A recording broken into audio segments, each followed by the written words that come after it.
Okay, so the polls have closed in Canada for its general election. It is a snap election. The parliament was dissolved on the 23rd of March, 2025, sorry.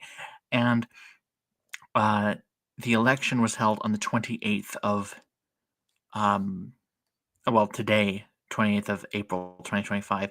This was as short of a campaign as they legally could have. I mean,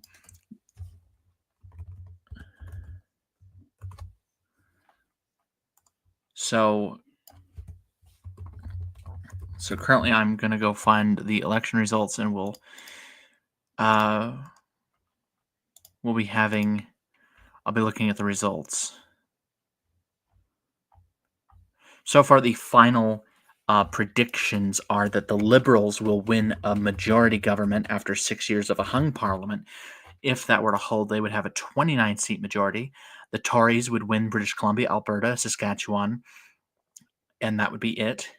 The Liberals would win Yukon, Northwest Territory, Nunavut, Manitoba, Ontario, Quebec, New Brunswick, Nova Scotia, Prince Edward Islands, and Newfoundland and Labrador, which would effectively give the um, the Liberals a majority government and would end the 6 years of hung parliaments that have plagued Canada.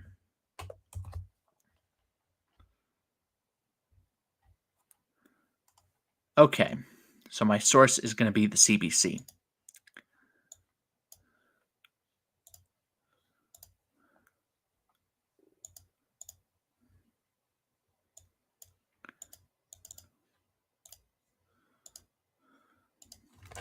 So far the Liberals have a lead of they're leading in and they have won and are leading in 23 seats. The Conservatives in 10. No other seats have been called. So far, the Liberals have a majority of the popular vote, which, of course, they're not going to win a majority because, in the popular vote, I mean, because no party has been able to do it since 1984. And unless the NDP move en masse to get into the Liberal Party, same with the Greens, then I would be amazed if there is any chance of them winning a majority of the popular vote. But the People's Party has pretty much is going to lose all of their votes to the Conservatives. The NDP is going to be smushed tonight. It is not going to be a pretty outcome. A lot of these seats are Liberal strongholds, the ones that are being called.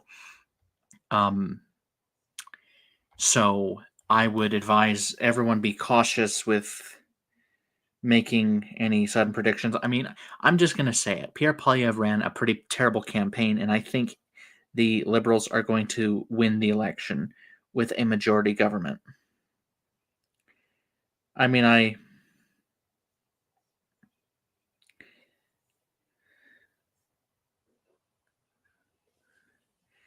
so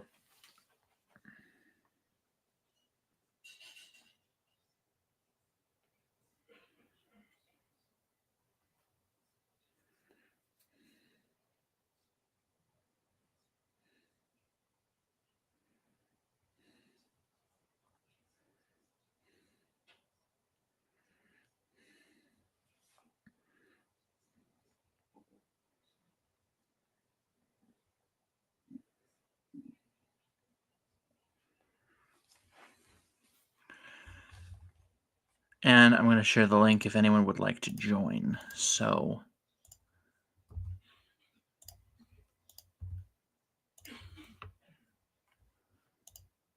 But so far, I'm hoping for historically high turnout. I think it's great when countries have elections with historically large turnout because, simply put, I think it's good. If you're going to be governing, to have a clear mandate from the people, I think would be a good thing for uh, whomever it is that is going to govern. Um,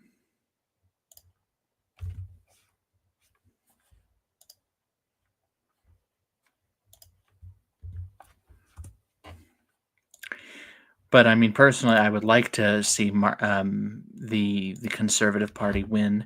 The PPC basically is like, let's not tackle the issue of housing at all. And it's like, how are you going to win any support by saying that stuff? How on earth are you going to win an election by saying you're not going to do anything? Who would who thinks that is a winning strategy? So far, the Liberals are holding firm at a 10.3% lead in the popular vote. The Tories are 13 seats behind. I personally think that the Liberals will win just because they're the incumbent party. All they have to do is uh, not say anything ridiculous and hope the voters have forgotten their record. And it looks like that will work.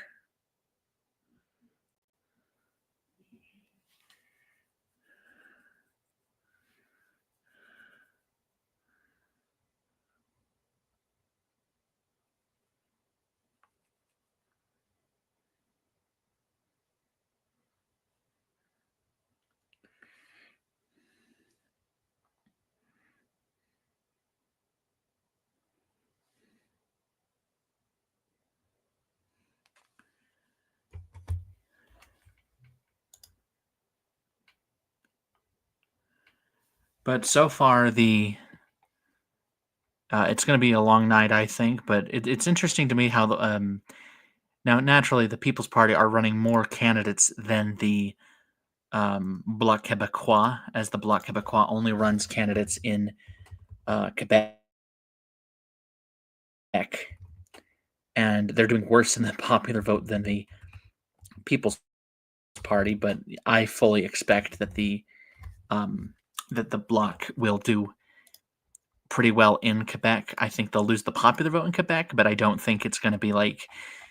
I mean, I would be amazed if they were swept out, losing all their seats, because the final poll for this federal election, if I can find it, had the Bloc on 6%, and unless I'm going to check some history here, unless the Bloc, so their best showing ever was in 1993 when they'd won in Quebec. They won the popular vote. They had 49% of the vote, and nationally they had 13% of the popular vote. They formed the official opposition as they were the second largest party in a Liberal majority government. Then in 1997, they slipped from the second largest to third, and they again, I think they won the popular vote in Quebec.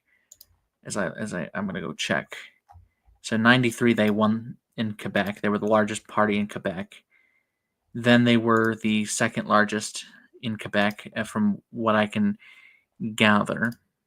No, wait, they won in Quebec as well in 1997. In 2000, they lost in Quebec.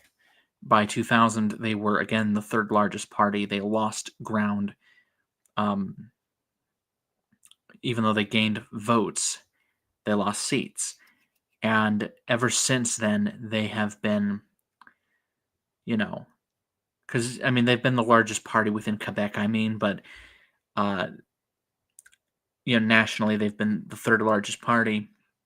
But the most support they ever had was 72% of the seats in Quebec, which would equal 18% of the seats in the House of Commons. Then in 2011, they only won 4 seats, so they got 5% of the seats in Quebec. That is 1% of the national seat count. They went to the fourth largest party, and they were the fourth largest party again in 2015, even though they had gained a few seats. Then they had a moderate comeback in 2019 under Yves Francois Blanchet, who has helped the party remain the third largest in Parliament. I'm just wondering who's going to be the third largest in Parliament. Is it going to be the NDP? What's left of it, or is it going to be the Bloc? They should just get rid of Jagmeet Singh, because he's just been a terrible party leader. You complain about the government and you prop them up every time. What are the voters supposed to make of it? So let me check the seat count again. because the estimated seat count was the NDP would end on 3 seats. The Bloc would be on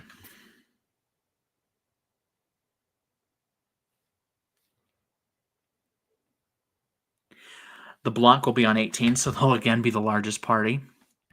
The Greens will be with 2 seats, which make them the second, would make them again the 5th largest. The NDP the 4th, the Bloc the 3rd. The Tories would have gained 16 seats from the outcome. The Liberals 25, granting them a majority government. The Conservatives would gain 16. The NDP would lose 14. The NDP would lose 22 seats. The Greens would remain on 2. So the thing I would say is the NDP should have changed leaders as the same time the Liberals did, because they could have thrived on saying, look, we changed leaders and we're going to offer a more progressive alternative to the Liberal Party. Although, unfortunately, I think in reality it would have been impossible, just because it just seems like there are certain elections where the appeal of a third party is not there just because of the climate we're in. In 2004, the electorate voted 99% of the electorate voted for either George W. Bush or John Kerry. In 2016, nearly 6% of the electorate voted for Donald Trump or Hillary Clinton, voted for someone that was not Donald Trump or Hillary Clinton.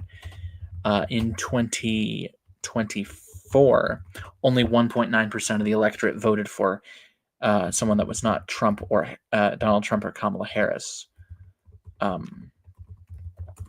which is actually slightly greater than the amount in 2020. So, from what I see, I think that this will, of course, be for some a disappointment. I think for some this will be a breath of fresh air, a relief to some. I don't have any skin in the game as it is Canadian politics, but I think it's interesting the effects that a person who's not even a Canadian could have on the federal election in Canada. So far, I'm going to refresh the page.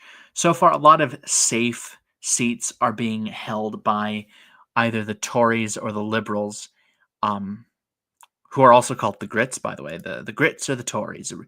Let me know in the chat if you're Canadian or not, and if you're not, who would you have voted for, and if you are Canadian, who did you vote for? If anyone would like to join, then you're welcome to. I'll put my Twitter in the chat, and you can ask and DM me, and I'll send you a link.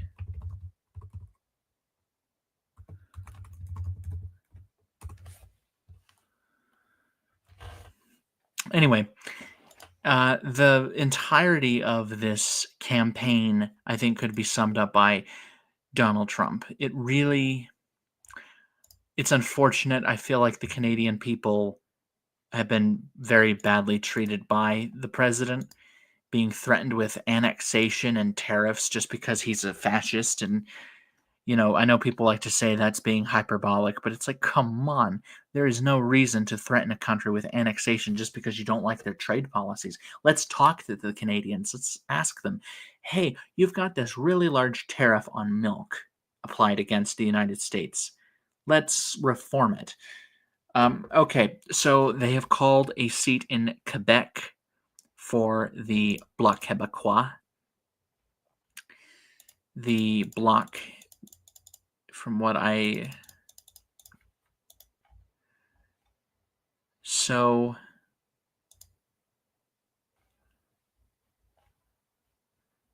a lot of these seats are being held by the incumbent party. I'm trying to find what was that one seat that was won by the Bloc, but well, anyway, that will be the first seat of the night to go to someone other than the Tories or the Liberals. This election, it's interesting how, like I said, to me it's fascinating how If the Liberals win, Trump will have ruined the Canadian Conservatives, granting them a fourth consecutive election defeat. And the NDP will have suffered a devastating defeat, losing to not only losing the election as they always have, but the fact remains that, you know, this was just a bad election cycle for them. But they had a leader that they should have gotten rid of because, Jagmeet Singh, you have to offer something more than just um, attacks. You got to have something.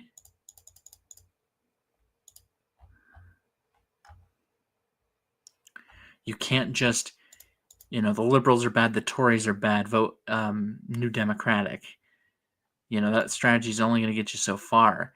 The Canadian Liberal Party, I think, I'm willing to bet many of them still can't believe that this is how 2025 turned out. Because the Conservatives led by a huge margin in the polls. It looked highly likely.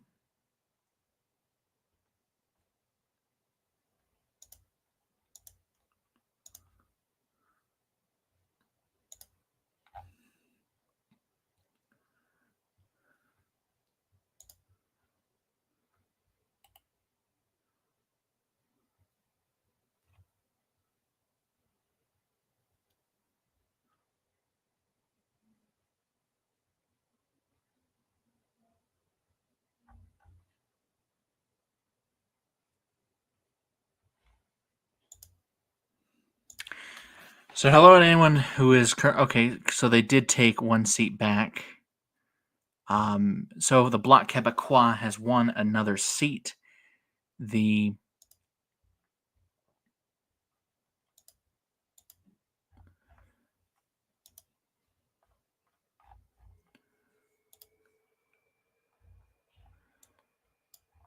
okay, let's see that margin. In Terrebonne, I'm not really sure if I'm getting that right, and if so, I'm sorry, but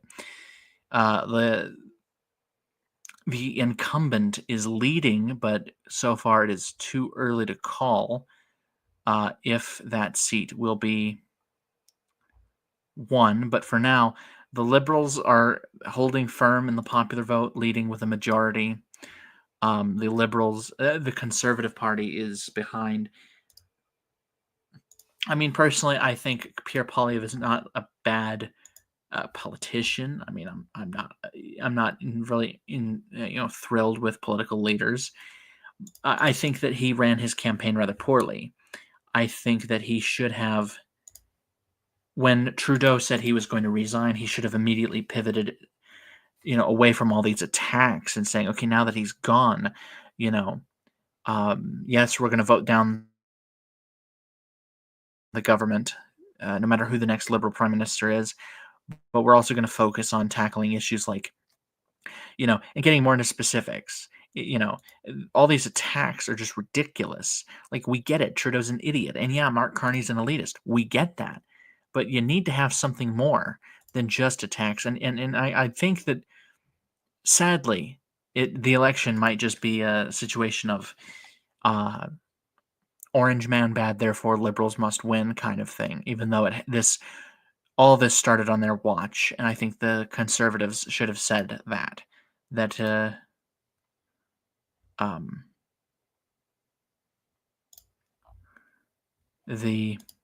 they should have just focused a lot more on the issues. And carbon tax, Carney, knock it off with the nicknames.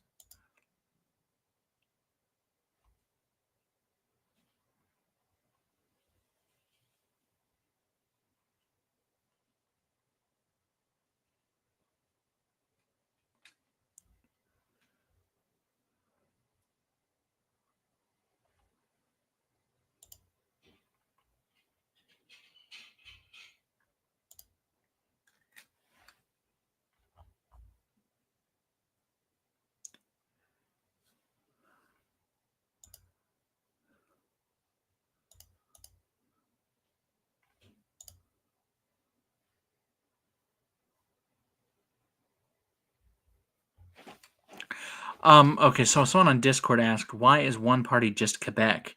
Well, the reason why, Resi, I don't know if you're watching this, but just in case you are, the reason why is they want to secede from Quebec.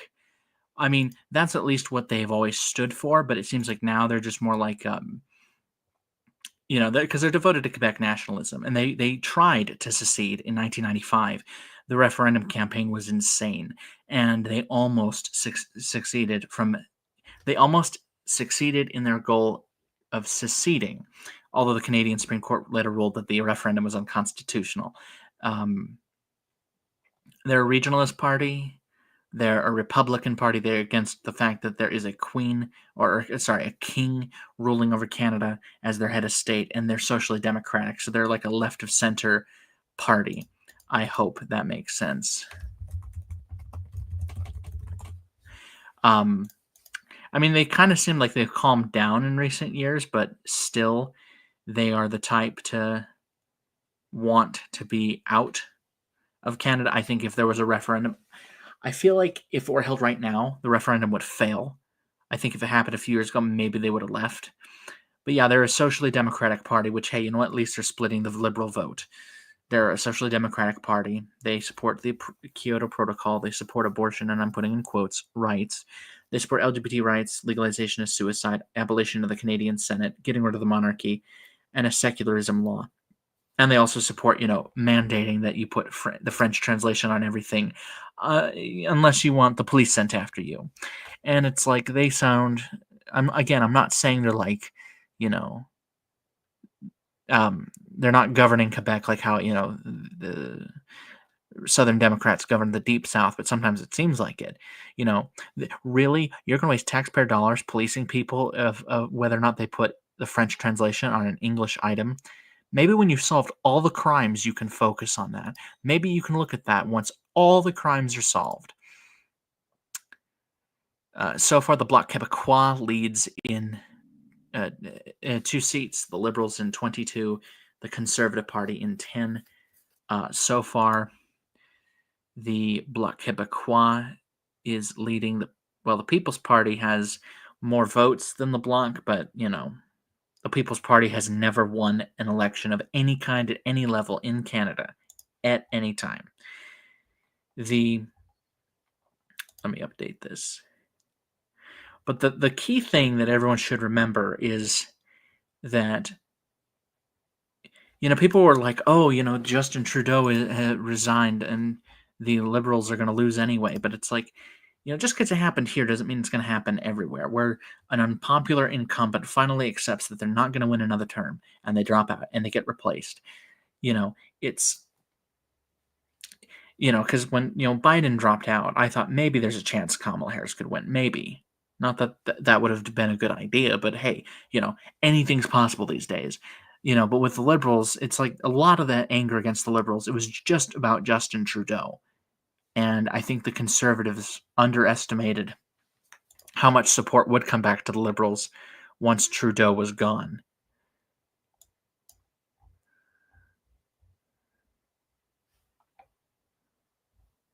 Okay, so there's another seat. So there's Terrebonne, and where else was it? Trying to find that other Quebec seat that the Bloc is leading in.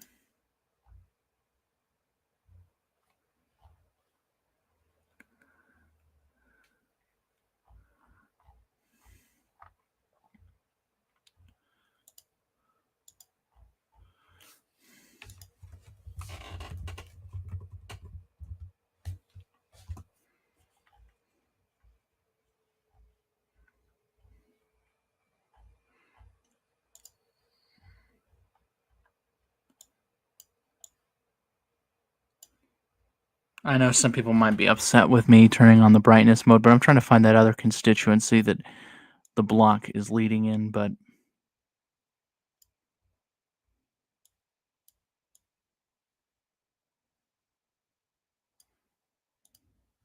oh, here it is. So the Liberal so I guess 2 incumbent MPs were pitted against each other. Both of them have French Canadian names that I will never be able to pronounce, so I'm not even going to bother. But it's a close race. the incumbent versus the incumbent. And now I'm turning back the dark mode because there we go. But this general election kind of shows that how powerful the prime minister's position is. They're able to call the election whatever they want.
I'm going to see what's going on in Twitter. Let's see.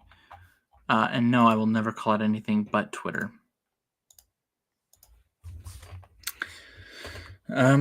Justin Trudeau.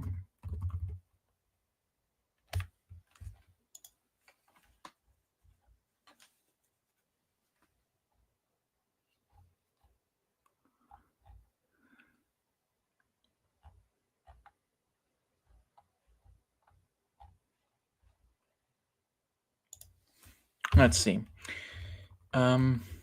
Pierre Poilievre. Part of me wonders if there's any chance of Pierre Poilievre remaining conservative leader if he loses the election. Because part of me thinks that he should. Then the other part of me thinks that, he'll probably...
These results are just a teensy bit slow coming in, but the thing that makes me laugh about these MAGA people who are upset that Pierre Poilievre was insulting Trump, it's like, do you want the liberals out of government or not?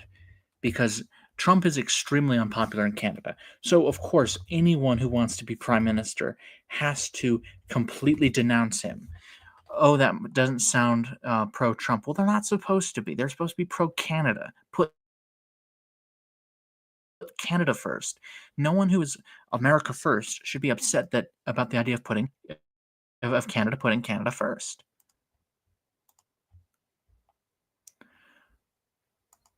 Let's see. I'm currently looking at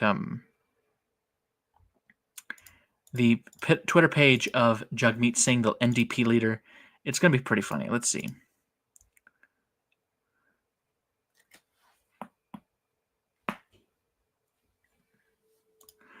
Because, Jagmeet Singh killed the NDP, rolling, Jack Layton would roll in his grave because, Jagmeet Singh just needed his pension.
Okay, we're able to say that the Liberals are elected in 19 seats, leading in 6 for 25 seats. The Conservatives are elected in 6, leading in 7, having 13. The Bloc Québécois is leading in 3 seats. No other party has won any seats yet.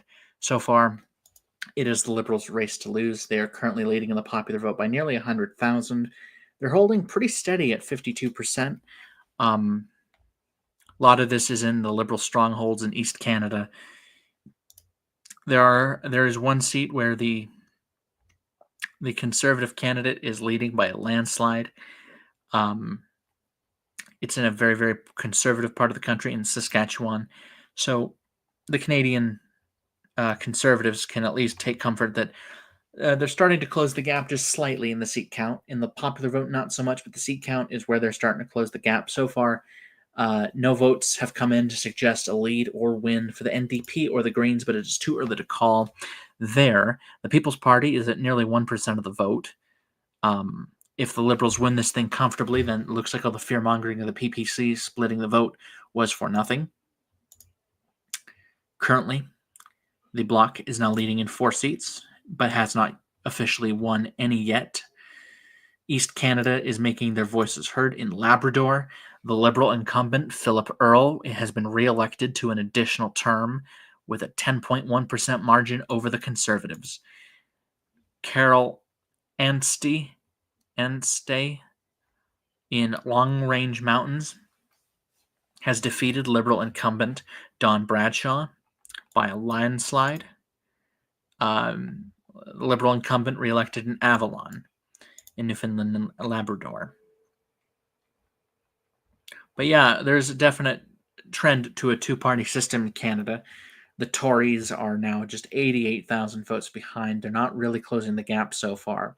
The Bloc is leading in 6 seats with 1% of the popular vote. The NDP is on 4.5%. The Greens on 1.1%.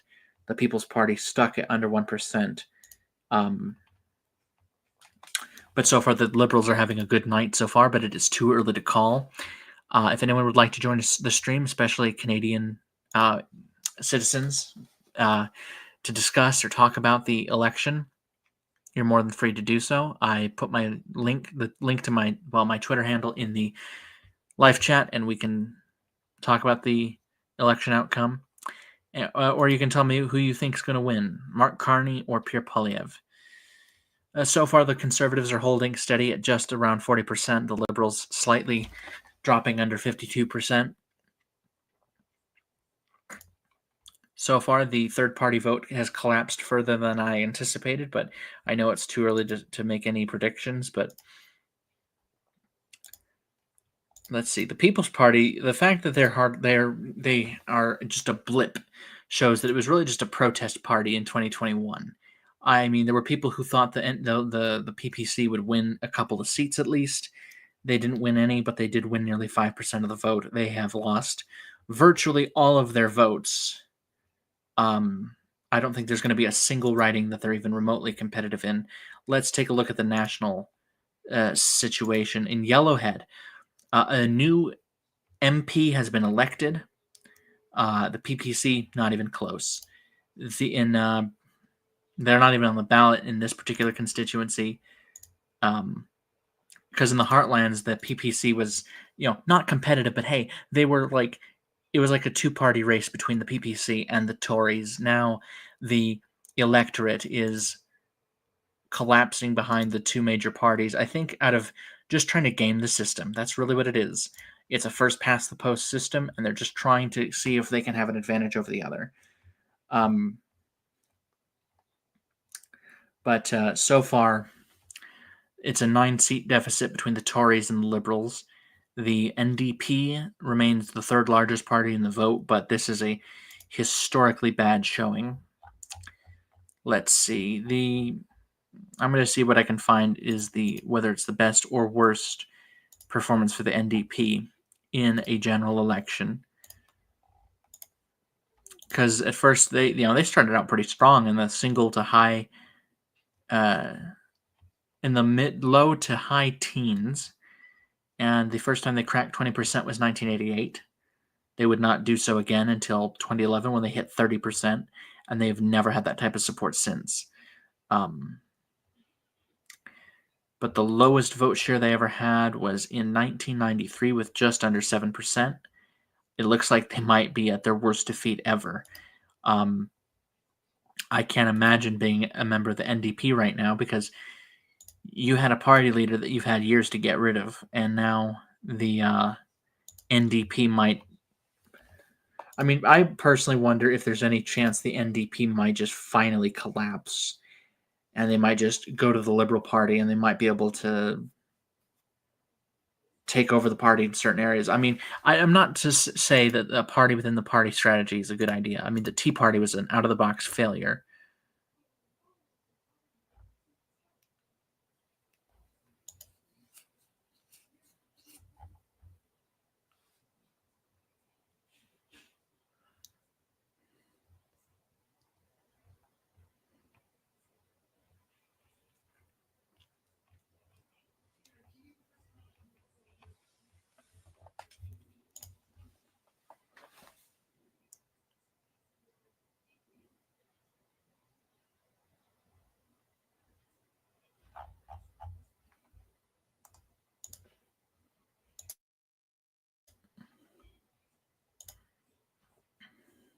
Okay, we're seeing some more movement here. The Liberals have a 13-seat lead over the Conservatives.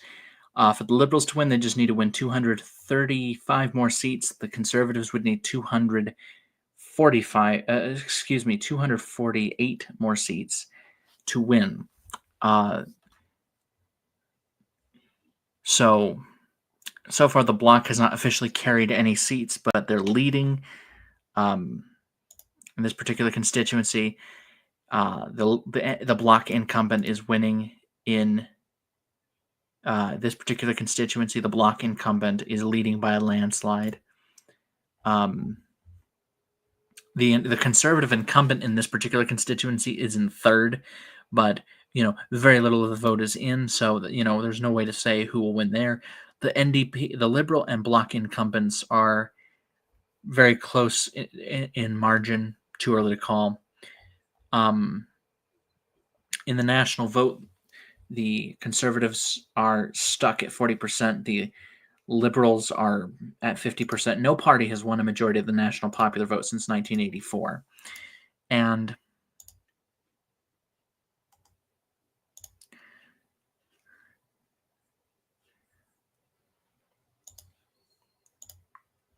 what I find very intriguing is the fact that the Bloc and the NDP attempted to form a coalition with the Liberals, which ended up not working because I think a lot of people were like, no one voted for that.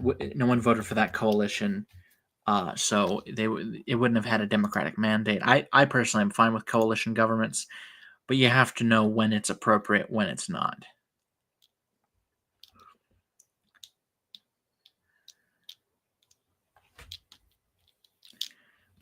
So, Pierre Poilievre has never lost a general election for his seat in Parliament. He has won a plurality in 4 seats. 4 times he's won a plurality.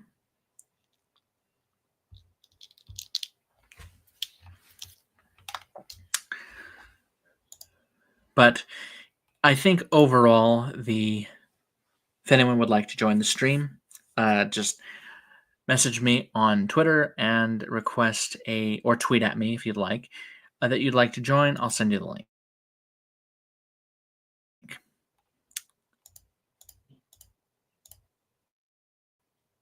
But anyway, the Liberals are now at 40 seats, so we're getting a little further west into Canada right now. The People's Party stuck at under 1%. The Greens are at 1%. The NDP under 5%. Bloc under 2%. The Tories are now slipping under 40%, but they're at 30 seats now, leading or elected. The NDP is leading in 2 seats, so the NDP at least has that. In this particular constituency, the Conservative incumbent is in distant third, but it's so early. It's there's who's to say who's going to win. Then you got the NDP, which leads the Conservative incumbent, who's in third place, but it is way too early to say. But the fact that the NDP could be doing only marginally better than the Greens when this is all over, there's no way. This is going to be the end of Jagmeet Singh's time as leader of the NDP, maybe even his entire political career, because I think he'll lose his seat. I'm not saying he should or shouldn't. I'm just saying that the Canadian electorate is not used to voting in such a binary way of 2 major parties. Because usually, like when a party wins about 37% of the vote, usually that's enough to win, even in a minority government. But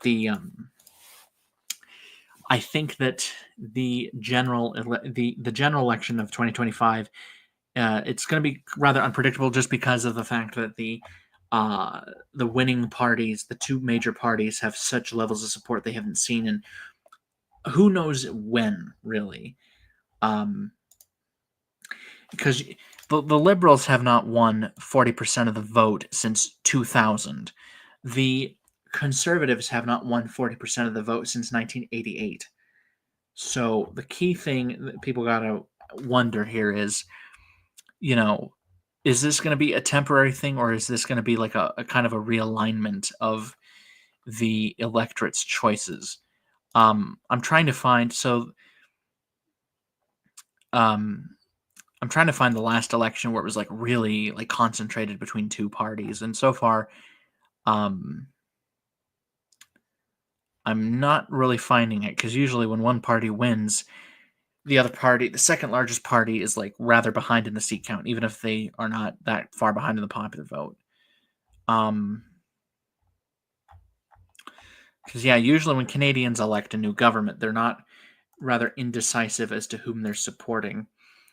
The last time, as far as I could find, that the electorate was really concentrated between 2 major parties was, there's the 1930, 1935, well, at least 1935, 1930 is when the last time when they were really concentrated between the 2 major parties, 40% of the vote each, or close to it.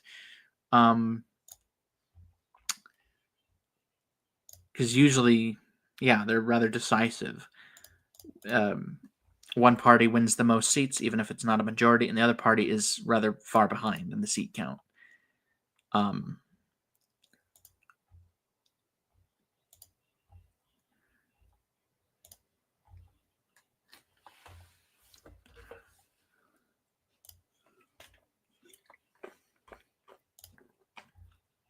So it's been at least 95 years since the 2 major parties each won 40% of the vote.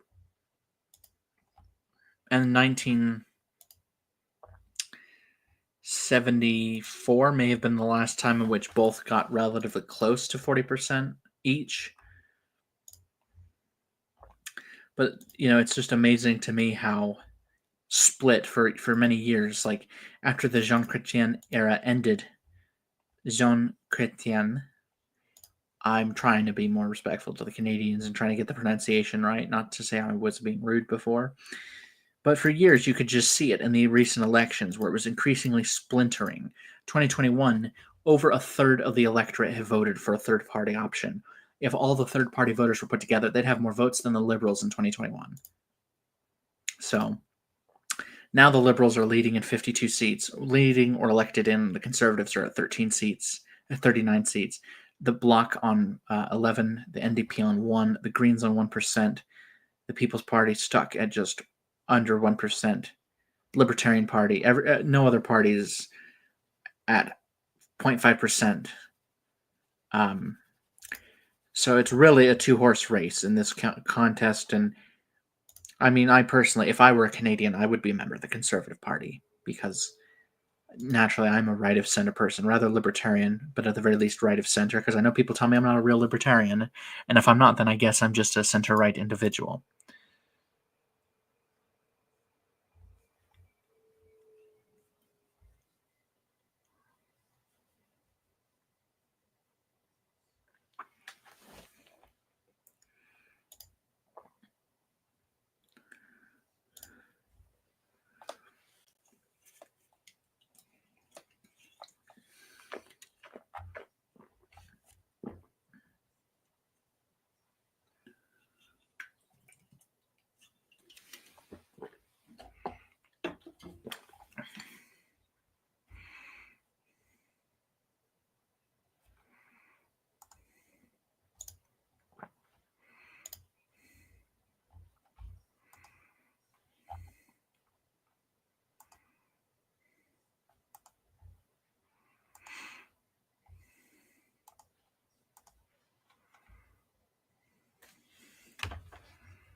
The Dark Conservatarian left a comment.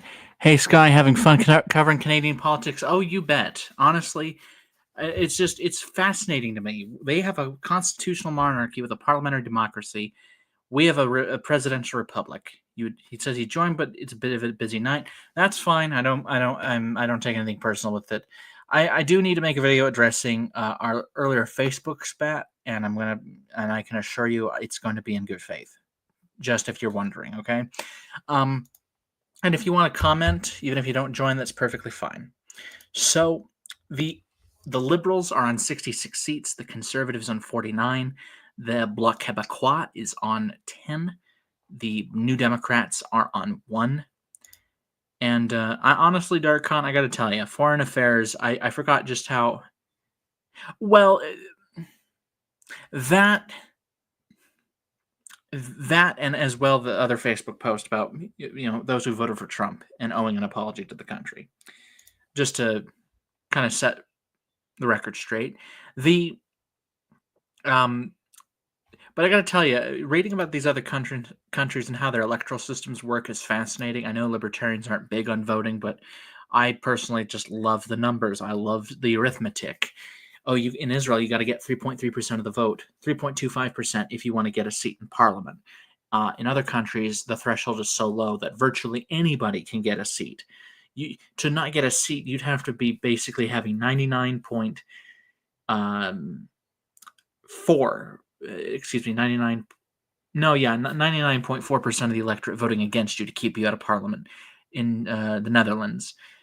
Personally, I just love the numbers, and personally, I want to make a YouTube video called like if America had a 10-party system or something, and I will probably just use DarkCon's avatar to be like if there was a libertarian conservative party or something like that to kind of illustrate how well that party would do. I mean,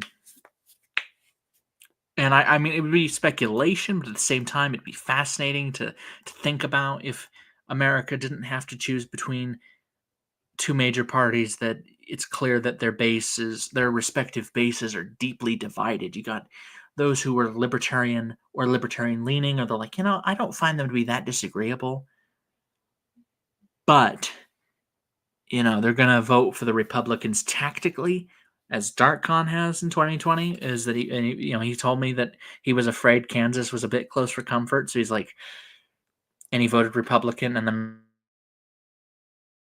we look at the results and it was like not even close. But hey, you know what? I mean, I was kind of falling for it myself, where the polls are like, oh, the Democrats could win Kansas, or they could be competitive in Utah, and then they got destroyed in both states. Honestly, it was weird that I had a Democrat state representative in the area I used to live in.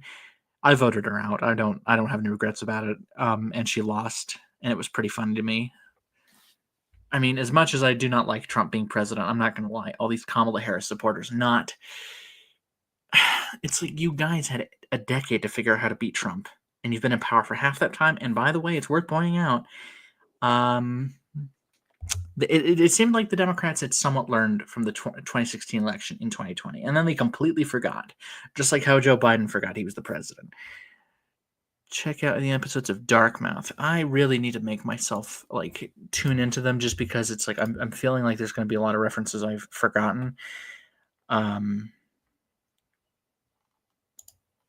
And let me see if I can even find it in the search bar. Just Darkmouth.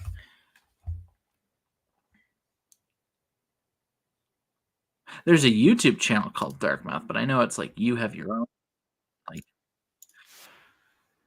the Dark Conservatarian. I love when I look up the Dark Conservatarian. His channel pops up first, but the channel immediately under it is called Black Conservative Perspective. Let's see, is Darkon subscribed to that channel? Probably.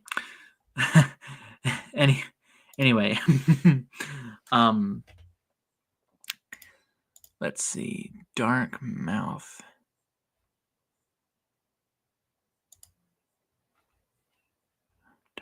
Where is it? Where is that video?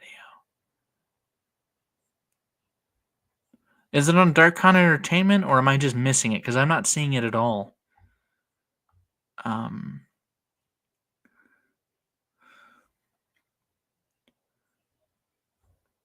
also need to make a video about the fact that there was the I want to make a video called like the woke right is a real thing, just to kind of like make a discussion, force a discussion, like because certain types of things that I've been seeing from the right, where it's like, guys, what are you doing?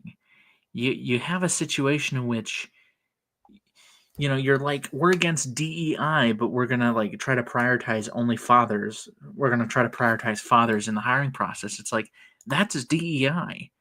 Um, like I'm not against the idea of helping families. Of course, I'm for helping families. I'm pro-life. How could I not be? But you can't tell me you're against DEI and then you're gonna do that stuff. I remember watching Dark Khan's video called "Verbal/Emotional Abuse Exists," and I think about it to this day. It's because how anyone could defend Steven Crowder threatening his pregnant wife is to me unconscionable.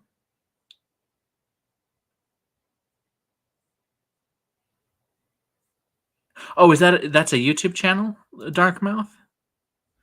Let me look it up again. Dark Mouth. Dark Khan is gonna be canceled by the radical left. No, wait, Dark Mouth the channel. That's not you guys. Okay. Dark Khan is being canceled because of that name. Loudmouth reviewer. He is. I wonder if he voted for Trump. Like, I'm not going to hold it against you or him for voting for him, but I'm just curious because he's rather pro-Ukraine, and I would be amazed if he had voted for Trump. Oh my god, I completely forgot that I could just go to the live stream section of YouTube to find to find the stream. Why on earth? Wow. Oh, okay. Yeah. I did see a bit of Charlie Kirk saying "shut up about eggs," and it's like, a lot of these MAGAs are like, we didn't vote for Trump to lower prices. He promised so many people on day one he'd lower prices. And look, that's a genuinely attractive offer to millions of Americans who feel like dirt. And let's all remember, when people complain about prices, it's not that they're just trying to say F the Democrats and they're anxious about the cost of living. I'm not a parent, but I can tell you from being around a lot of parents that guilt is a huge thing they feel.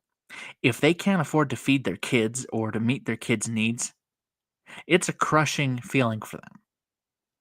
And the Democrats, again, completely ignored that and acted like if you complain about prices that you were somehow racist or whatever. So the the Liberals lead in 88 seats. They again hold a narrow majority of the popular vote, which, again, if that were to hold in the end, it'd be the first election in 41 years in which a single party won a majority of the vote, which would be a mandate for Mark Carney. The Conservative Party has 64 seats, but they're not really closing the gap. The Bloc Québécois leads with 12 seats, but they're in the third largest party. The NDP leads in a single seat. The Greens lead in no seats. To me, it's actually interesting. Like, what if the NDP and Greens both lost all their seats, or the NDP loses most of their seats, and the Greens lose all their seats? That would be one dramatic outcome. So nationally, from what we can see, in Northwest Territories, the Liberal incumbent has a huge lead. The NDP incumbent in Nunavut, it's unclear if she'll win. It's actually the largest single-member electoral district in the world. But yeah, for any of those who are not familiar, if the Conservatives are going to win this election, which sadly I think they won't, the key thing they'll need to do is they would need to win lands. They'd need to sweep the plains. They would need to do well in urban areas and suburbs in order to win. And sadly, I think Trump has screwed the Conservatives out of that. Well, see you soon, Dark Khan.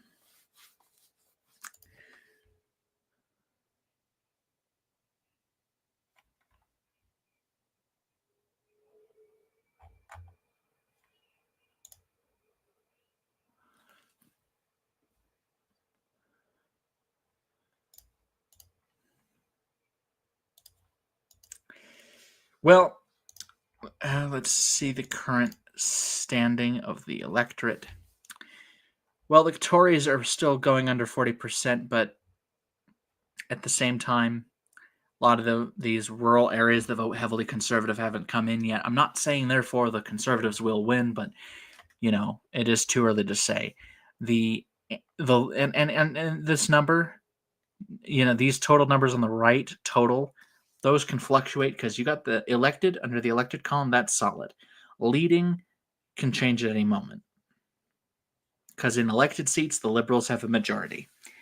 In the leading seats, the Liberals have a plurality. When you put all of it together, the Liberals have a narrow majority. In fact, they're about to be the first party to cross the 100 seat count. The Conservative Party, I think, are going to be, because they've done everything they possibly could to hold the seat. So the Liberals have flipped a seat. They have defeated incumbent Rick Perkins, who lost to Liberal challenger Jessica Fancy Landry. That's a very intriguing name. Not a bad thing, but that's just a interesting thing to me. So the Conservatives have lost a seat to the Liberals. There's probably going to be a few seats they'll lose to the Liberals, but so far, so good for the Liberals. But now the number is down to 94 for the Liberals. The Bloc Québécois and NDP remain stagnant. The Conservatives have slightly gained, but so far the Liberals have only gained one seat that I saw from the Conservatives. Currently checking the Canadian federal election. Holy Christ.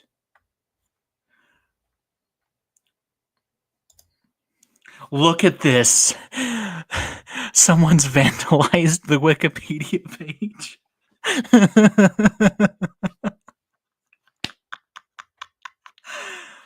Look at this nonsense. Skibbity Toilet is the Liberal leader. Donald Trump is the Conservative leader. Italian brain rot is the Bloc Québécois leader. Sailor Moon is the NDP leader.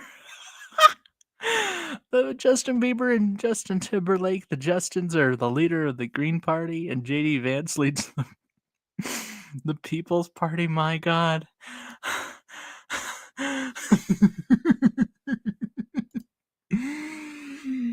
Oh, man. That's great. 92, 94. Okay, so in an update of the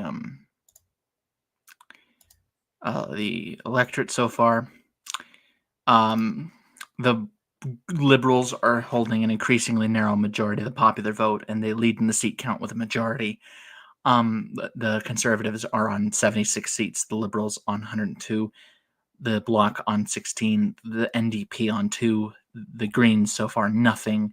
After all, only a few West provinces have been called or where a party is leading.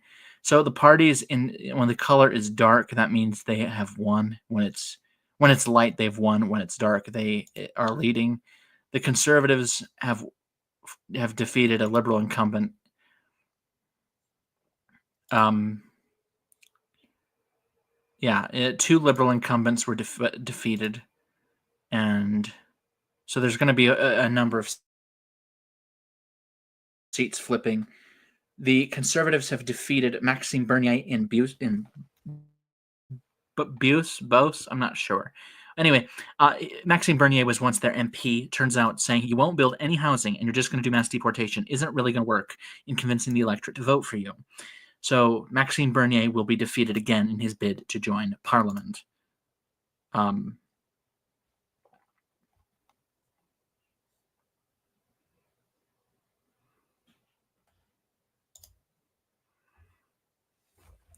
But so far, that's really the only seat that has been called that belongs to a party leader.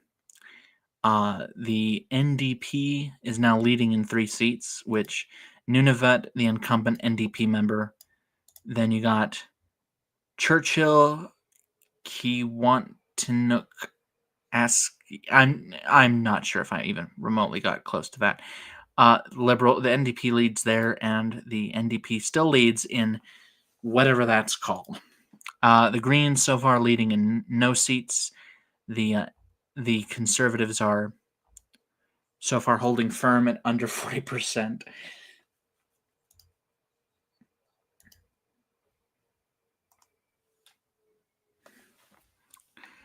The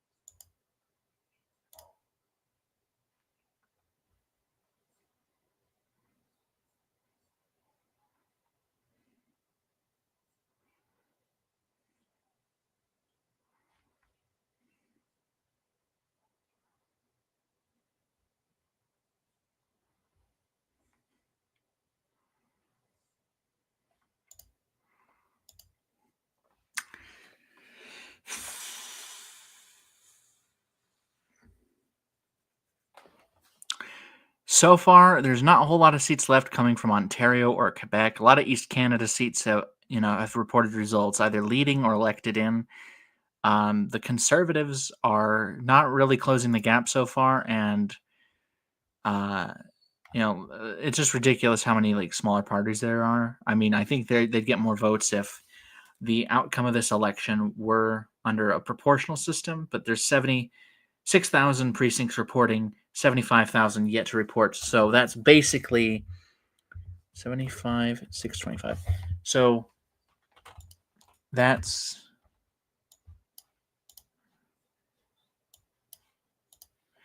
basically 8% of precincts reporting. We're able to say the Liberals have the lead so far. A 12.1% lead tonight. The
Sorry about that.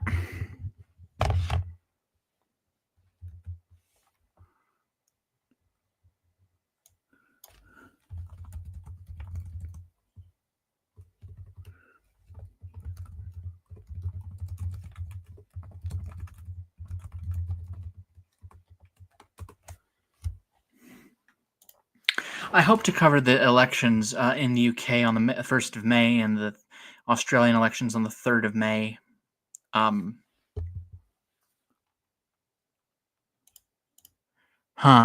Okay, everyone can hear me. Okay. Let's see. Okay, so it's going to update in a few seconds. But so far, no major changes. But it's a shame. I was actually kind of rooting for the Conservatives just because it's like the Liberals have had a decade in power, and the electorate was wanting them gone for a reason. And it seems like they have completely forgotten that just because of Trump being stupid and saying stupid stuff like, "We're going to tariff Canada. We're going to annex Canada. We're going to make it the 51st state of this country. Then we're going to annex Greenland, the Gaza Strip." Panama and that canal, that beautiful. They call it a canal very strongly.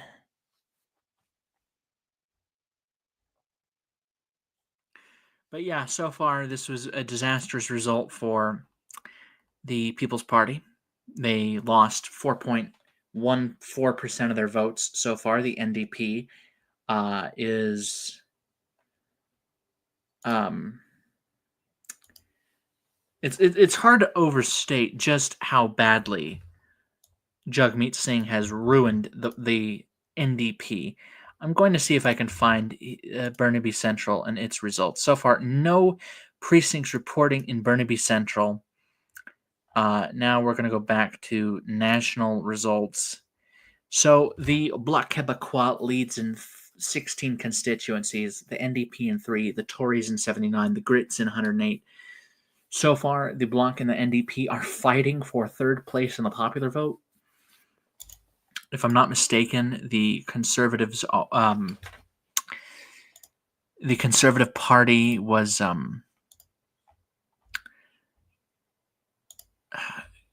me find the final poll. So the final poll had the NDP barely ahead of the Bloc in the popular vote. The PPC and the Greens tied for 1%. The Liberals ahead by 2%, a margin of error 3%. That's why it's like, I don't care if you're voting for the Liberals or the Tories. You know, the polls mean nothing. Vote regardless of the polls.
Well, apparently, according to some, looks like maybe the NDP, the Tories are overperforming in the Atlantic, which I'm not sure. I'm not very familiar with how the margins were in 2021, but um,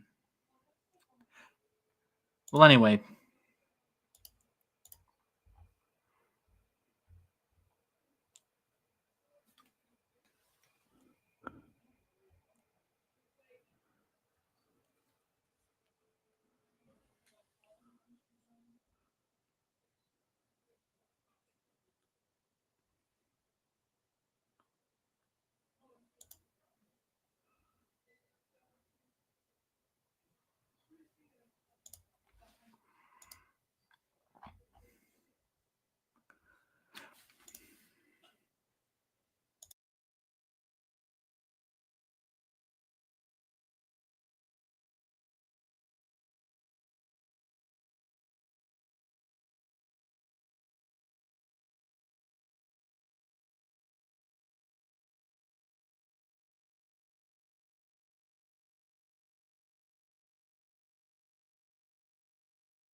I'm on the YAPMS or YAPMS subreddit, and apparently they're thinking that the Conservatives are overperforming expectations in Atlantic Canada.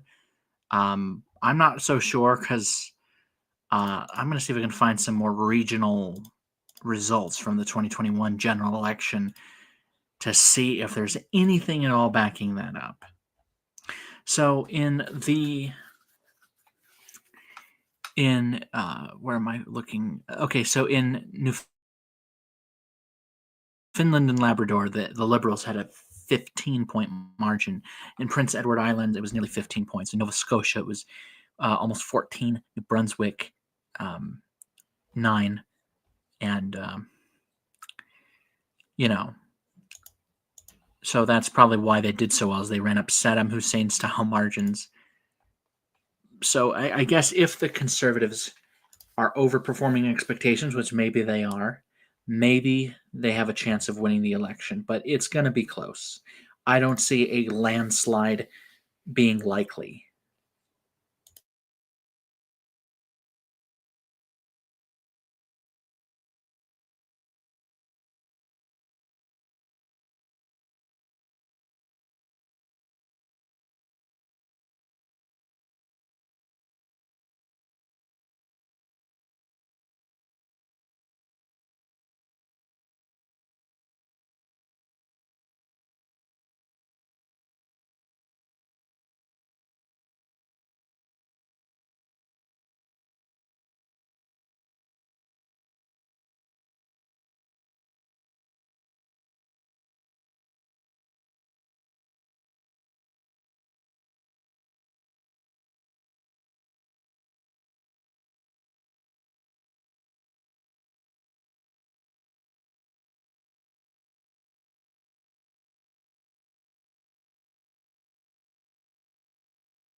While the page refreshes,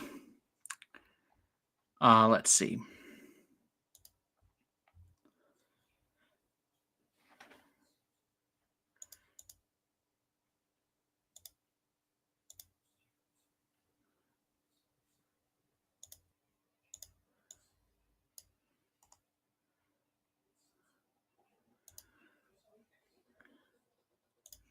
So far, I'm just waiting for the page to reload. That's really it. And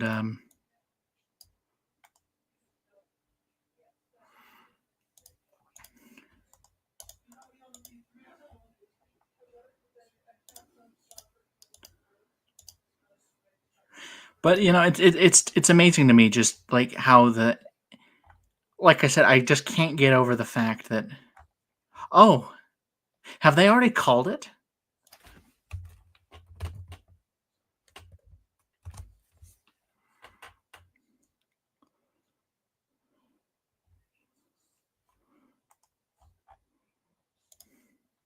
Because Wikipedia has listed Mark Carney as the winner, but I think that's not right, because it's like to me it's like it's way too little of the vote in to say that anyone has carried the election.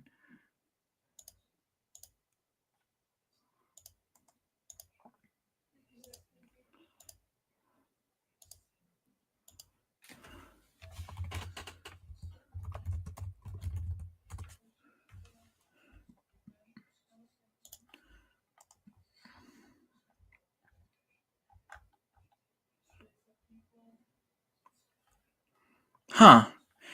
Well, it looks like they're calling the election for Carney. Let me see.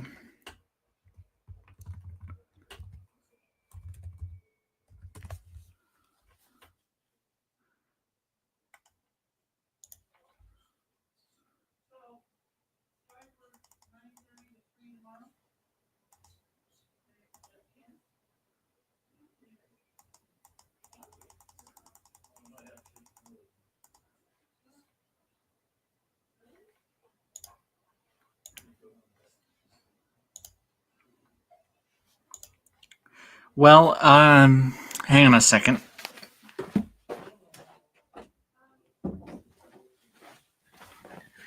Okay.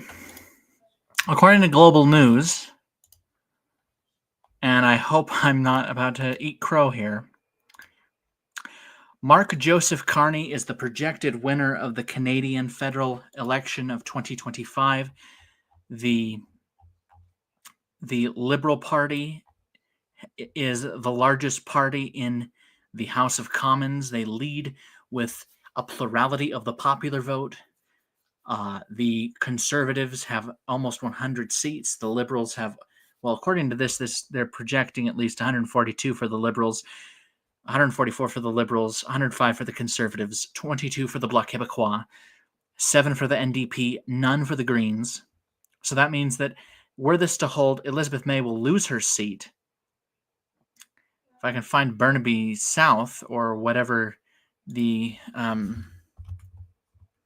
Jagmeet Singh, or however you pronounce his name, Burnaby Central. So far,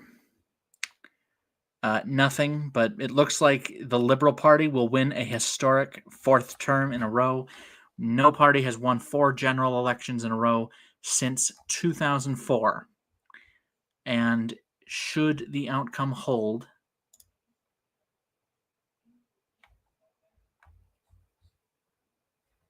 but it looks like the Liberals will win a majority government. It looks like the Liberals will be all set, and that Pierre Poilievre will not be Prime Minister of Canada.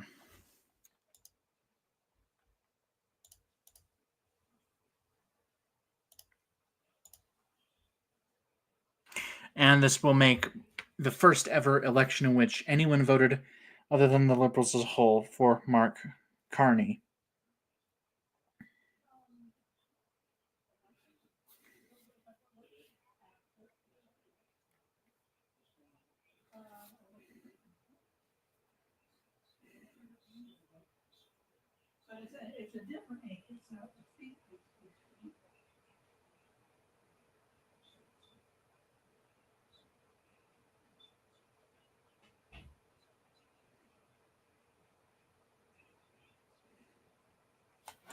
So it looks like possibly, yeah. I mean, even if the Conservatives won the remaining seats, the Liberals would be in a position to form a government. 7 NDP seats, 21 Bloc seats, and 148 Liberal seats. Well, okay, with that arithmetic, if every remaining seat went to the Tories, they would be the largest party. The Tories would be 5 short of a majority, if that were to be the case. But I would be stunned if the Liberals were to lose the election at this point. The Conservative Party, I think, will be devastated. They put in a lot of effort, but this will be the final outcome. So far, the Liberals have a very healthy lead in the popular vote, in the seat count as well. So with the leading and elected seats, in order for this to be not to be the final outcome where the Liberals win, a lot of these leading seats that the Liberals are leading in, the Conservatives are going to have to pick off and by a huge rate in order to turn this around, and I just don't think they can do it.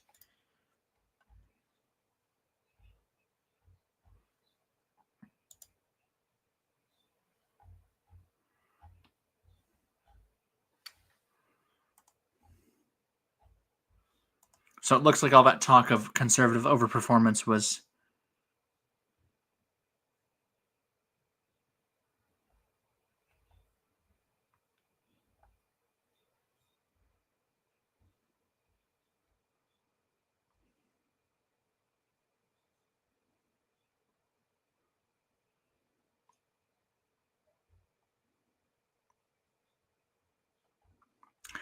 But at the same time, majority of ballots have not even been counted yet. So this prediction, I'm going to say this will likely. I'm going to say I think Mark Carney will be the next prime minister. Will remain prime minister, but for now,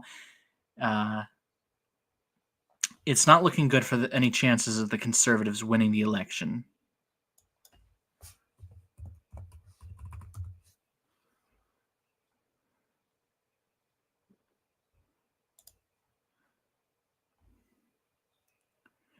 Yeah, they're already calling the election for the Liberals, but they're saying it's unclear if it will be a minority government or a majority government. But the fact is, the two-party vote, this is the highest it's been in 95 years. Because at the very least, over 95%, not 95%. I am so sorry. That was a very bad math for me. Well over 80% of the electorate voted for one of the two parties. And the fact is that the Conservatives they're not even at the 2021 standing that they were at. I think that in many cases, I think the Canadian Conservative Party, at the very least, they'll do better than they did in 2021, but it will not be enough. And I think for them, at the very least, now I think it's going to be at the very least have a situation in which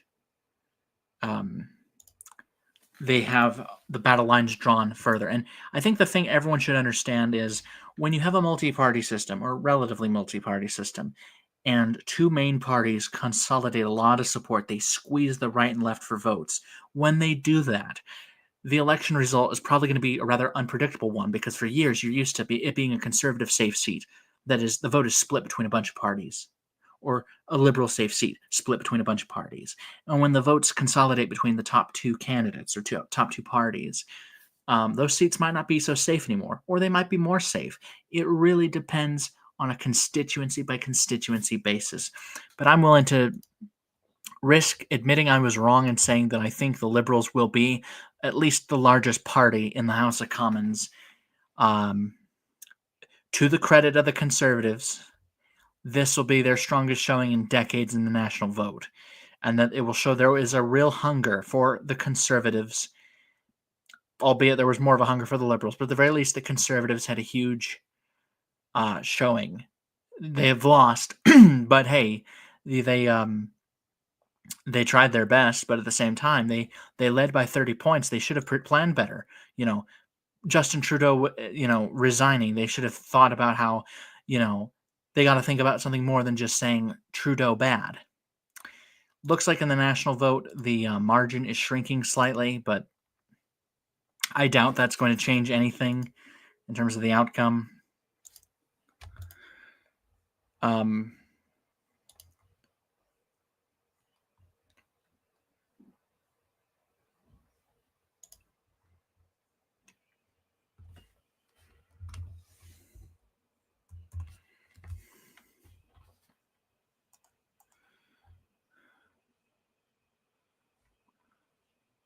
I just can't wait to find out if Jagmeet Singh loses his seat or not, because like a lot of people in the Liberal Party and the Conservatives were bashing on him for propping up for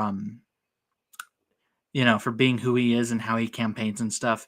I'm just curious, is he going to lose his seat? Because if he doesn't, I would be so stunned, because everybody was, oh, you're going to lose your seat. I hope that trying to get your pension was worth it. But I think the Liberals are definitely going to keep Mark Carney around for a long time, assuming that the polls didn't get it wrong, and assuming I don't get it wrong in saying that he is the winner of the election, because the Liberals were supposed to be trounced in December. If the election had been held then, they would have been destroyed. But Trudeau's resignation, Carney's extension, and Trump being an idiot, and I think all Canadians can agree that Trump is an idiot. I think Trump's approval ratings amongst Canadian Tories is going to plummet as a result. They could have won this election hands down, but he just had to open his mouth, and he's ruined it for the Canadian Conservatives. He's about to ruin it for the British and Australian Conservatives. Well, the Australians, they call them the Liberals there, which is, I don't understand why, but I'll have to brush up on my Australian history in a few days. The Bloc Québécois has held up better than I expected. The NDP is being raised. There was all this talk. What if the NDP and the Liberals merged for this election? No, they didn't have to. Although that would have been interesting as to, if you take the Liberal vote and the NDP vote and combined it, I wonder what would have happened. But, the NDP likes to tout themselves as to the left of the Liberals, and the Greens like to tout themselves as to the left of the NDP. And there's really only one major right-of-center conservative option, and that is the Tories in Canada. The People's Party, I think, could have been an option, but, I think a lot of people understood that this was going to be a close election, or could be a close election. I think that's why a lot of people tactically voted, whether they wanted to vote for the PPC, but they voted for the Tories, or they wanted to vote for the Bloc, the NDP, or the Greens, and they voted for the Liberals. 1, 2, 3, 4, 5, 6 parties that could have been considered major parties. The only party the largest minor party that has not even cracked 0.5% of the vote is the Party Rhinoceros Party, which I'm going to quickly... Oh, it's a satirical political party. But yeah, Maxime Bernier has lost his bid to regain his parliamentary seat for the second time in a row.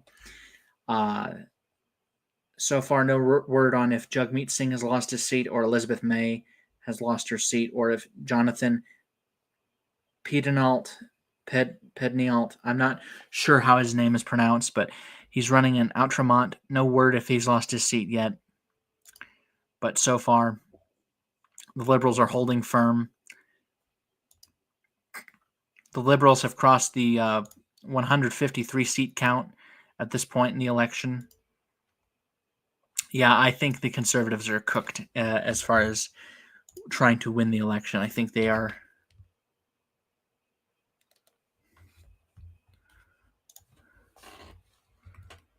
Pierre Poilievre.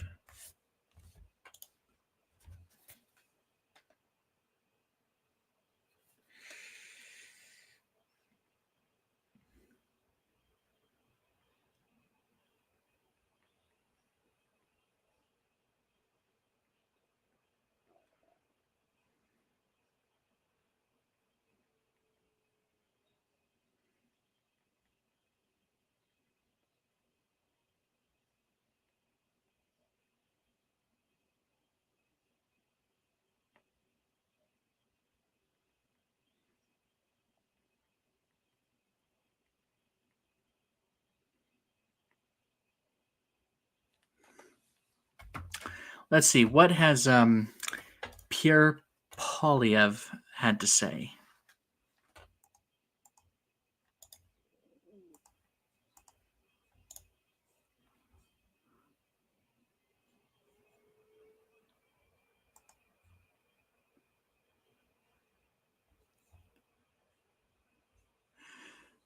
So it looks like now 4 Conservative leaders in a row have been defeated by the Liberals.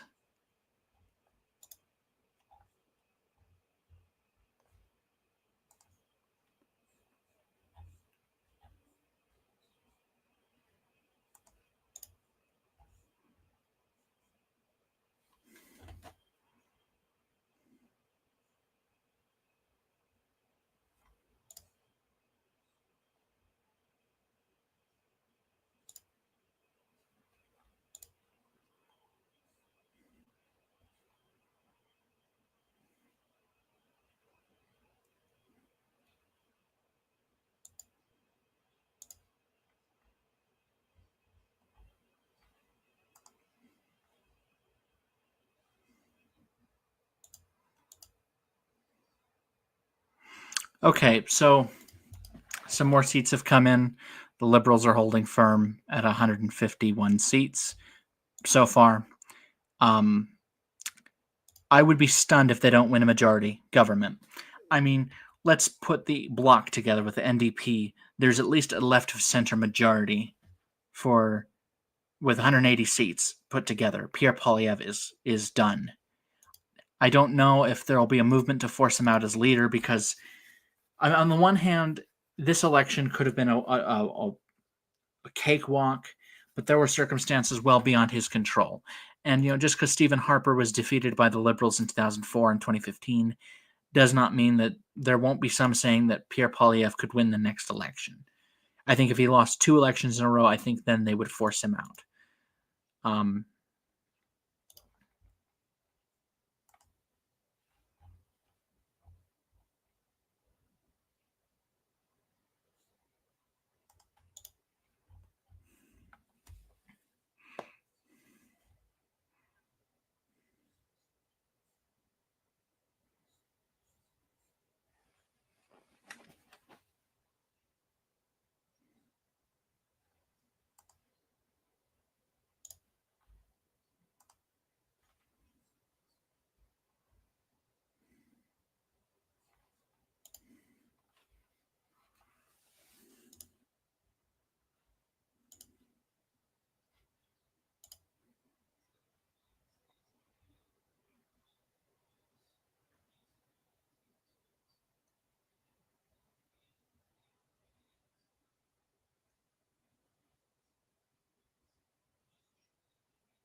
so I'm just wondering, to those watching, what do you make of this election outcome? Did you vote for the Tories? Did you vote for the Liberals?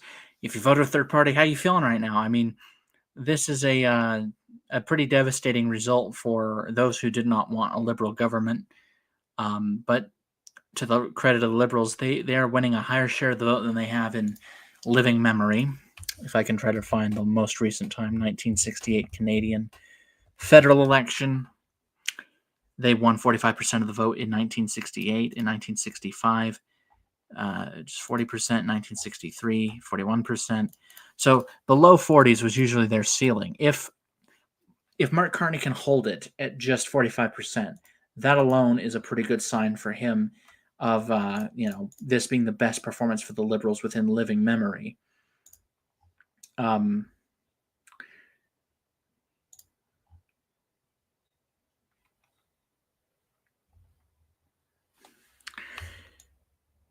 But I think there's going to be a deep resentment amongst conservatives who feel that against Trump because they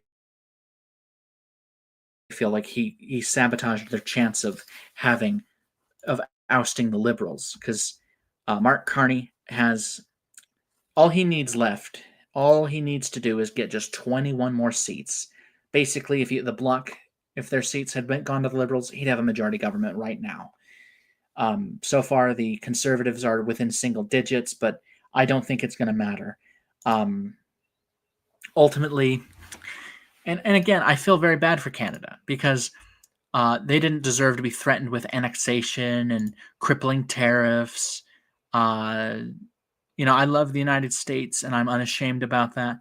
I feel that the Canadians didn't deserve to be treated this way, and I hope that the Canadians understand that 50.2% of Americans did not support the Canadian people being treated like that, did not vote for someone who would treat Canada like that. But it's interesting to me that no NDP members have been elected. I think a vast majority of them have lost their seats. Let me see if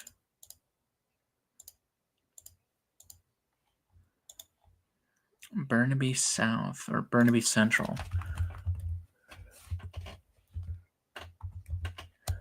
Burnaby Central. No polls have been reported, so we'll find out the fate of Jagmeet Singh later. But so far, the NDP is on 5 seats, leading, but not elected. The Liberals, the Conservatives,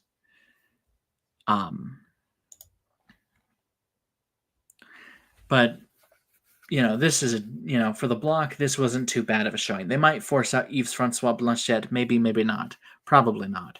Jagmeet Singh, I think they are going to force him out. I think there is no way he can stay as NDP leader. This is easily the worst defeat the NDP will face in their history. I think Jack Layton would be spinning in his grave. 14 years ago, the NDP won 30% of the seats. They were the official opposition. And then they get reduced to this within a span of 15 years.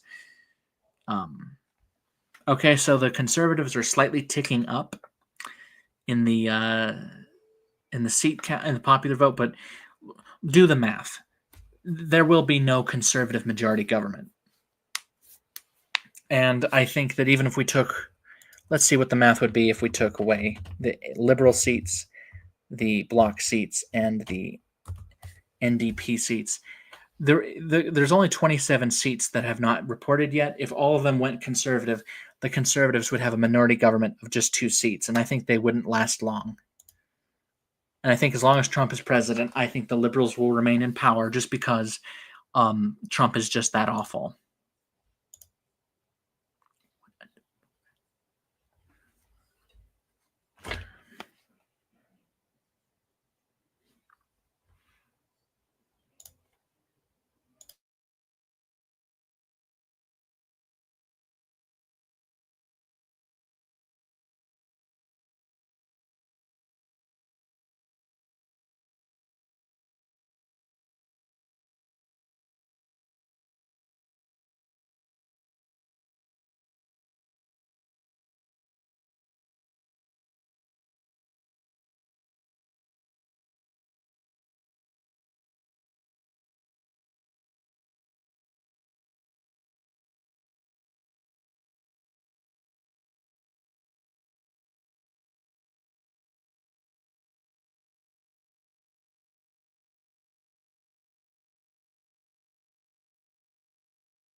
Alrighty, so the Liberals that are 160 seats, that's where Trudeau was at in 2021.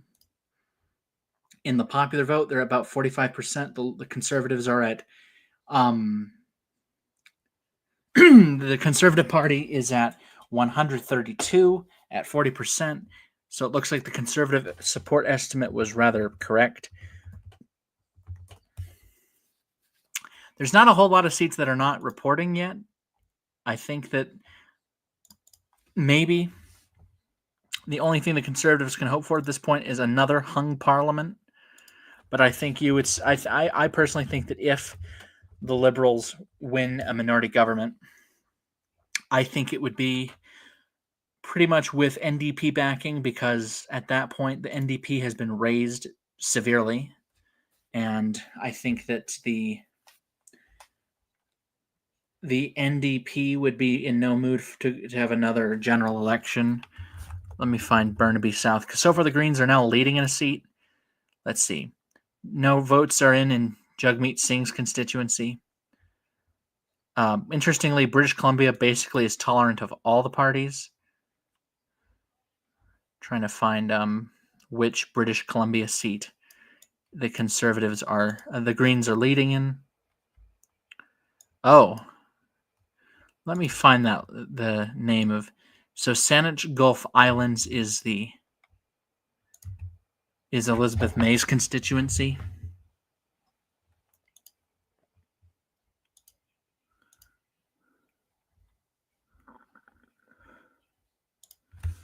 Elizabeth May. Wait. Oh, there we go. So, So the only person, if it's not Elizabeth May who's leading in her seat, then who else could it be? I mean, the other guy, the guy that she's running with, is a de facto running mate.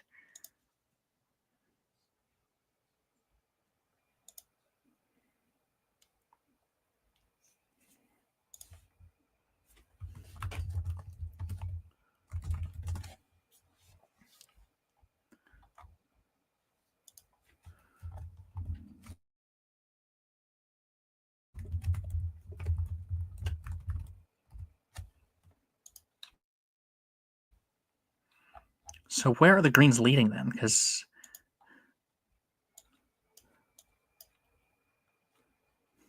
I really don't want to turn up screen brightness again. But, the Liberals, I think, have a lot of reasons to celebrate because, someone else is leading that is not a member of any of the parties. But I wonder who that could possibly be. So the Conservatives are going to fall short, but they will have marginally gained seats. Looks like they will gain possibly 15 seats. The Canadian Liberals are up by nearly 5 points in the popular vote.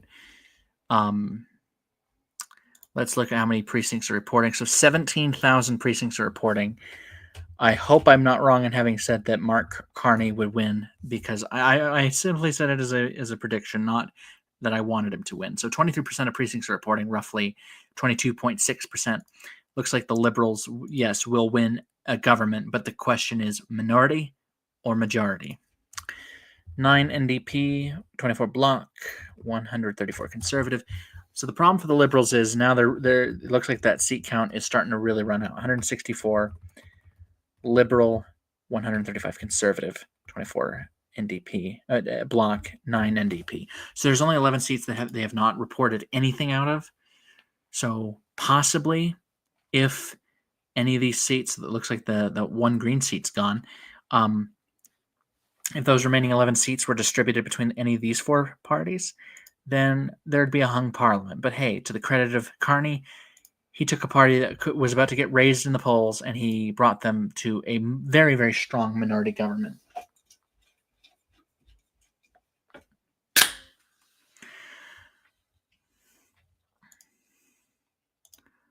But yeah, I'm just wondering, what are the Conservatives going to do? They've lost 4 general elections. They've lost the popular vote twice. They've won it twice.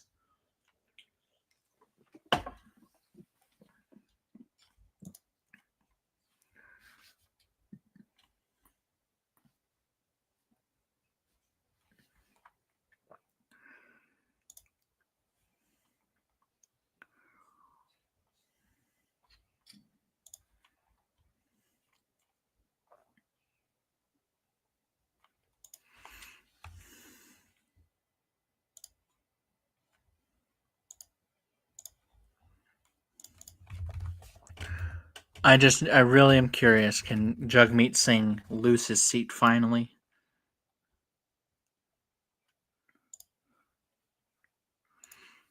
But to the credit of the Conservatives, at the very least, sure they've lost, but at the very least they really did get their vote out, 40% of the vote. But at the same time, the Liberals also really got their vote out. So I mean, I see it going either way. The Conservatives could possibly throw him out, possibly not. Oh, I think it's going to be a minority government.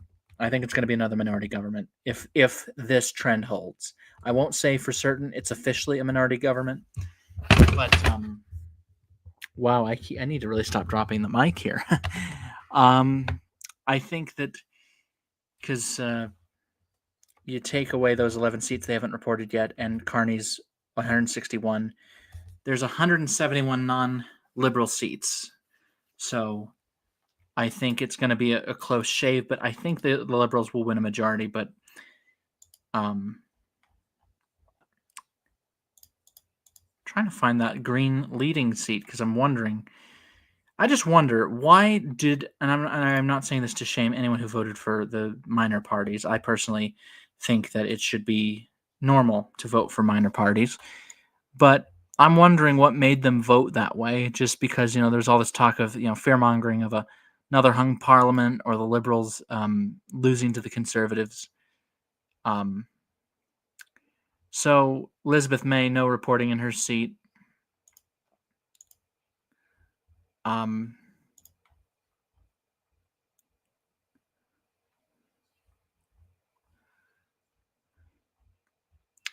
But yeah, so far no NDP seats having been officially won by the NDP.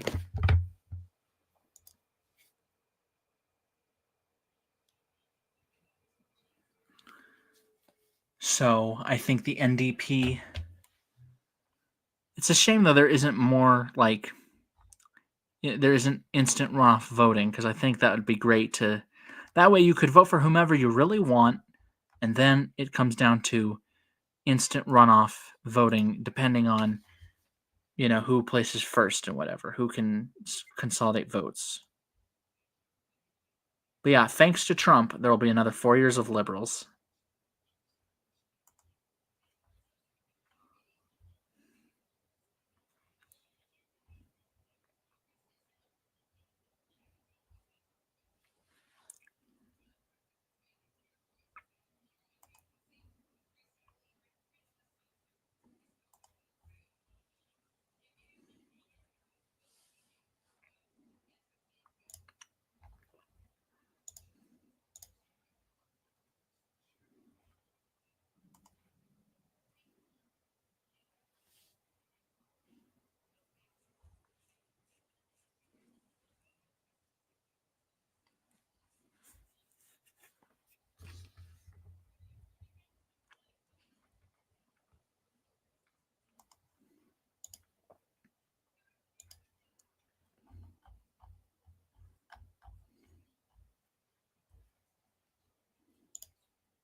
So far, the number of seats won. Okay, so now this gets interesting. The Liberals are now only ahead in 100, winning or leading in 157 seats. The Conservatives 143. Again, I'm not saying there's any chance of Pierre winning. I think that's pretty clear he's lost. But at the very least, now the margins are tightening a little bit to the credit of the Conservatives, who are again sweeping the plains. Let's take this constituency. Yeah, the Conservatives won with 80% of the vote.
Yeah, Canadian Conservatives are basically saying that they blame Trump for this.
Let's see. So the Canadian Liberals are.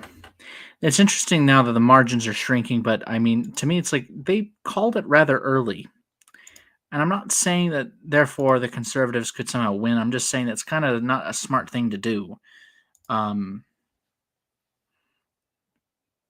given the fact that so little of the vote actually is in. But yeah, I think the Conservatives are going to be angry for a while at Trump in Canada because.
Okay, the Liberals are back at 161 seats. The Conservatives went down 3. The NDP has not won any seats yet. The Greens are leading in 1, NDP in 10, Bloc in 20. They've elected 4 MPs. Conservatives 117, Liberals in 126. The Liberals have elected 35 MPs, Conservatives 24. So with those numbers, I'm going to do some quick math one more time. Well, again, 25, 142, 159. So there's only 6 seats left that have not reported anything. So I'm going to check again. Burnaby Central. Burnaby Central. Oh, it's a close race between incumbent Jagmeet Singh and Liberal Wade Chang. What about what's Kevin Vong's constituency? Because I think he's running for re-election. I wouldn't be amazed if he lost.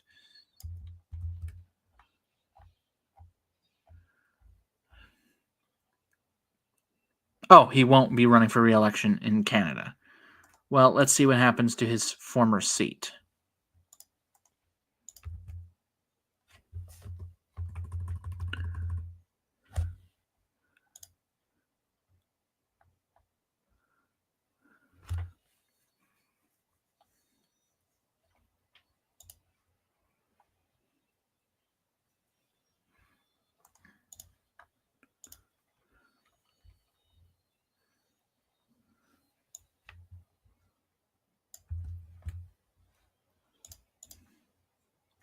Yep, the Liberals have gained a seat that was once held by an independent, Kevin Vong. The Liberals will gain that seat.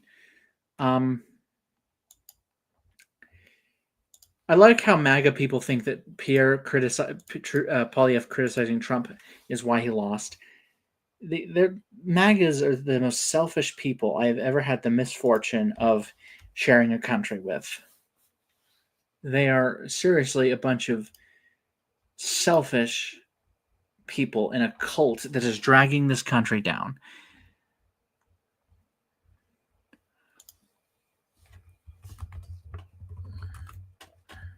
Saanich Gulf Islands, no votes.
So far now, the leading and elected margins are pretty close. The popular vote is pretty close. The Bloc is ticking up in support. The Greens leading in 2 seats. I'm assuming now, finally, Elizabeth May in Saanich, Gulf Islands. I'm not sure. She leads the Conservative Party candidate by 18 points. Now I'm going to try to remember what the hell Jonathan Pedinel's seat is called. Outremont. I think maybe he might be leading. Maybe not. Oh wow. He is dead last in his seat, Outremont. So who is the other Green candidate? I'm trying to remember who the other Green was. Bloc Québécois, Conservative, LPC.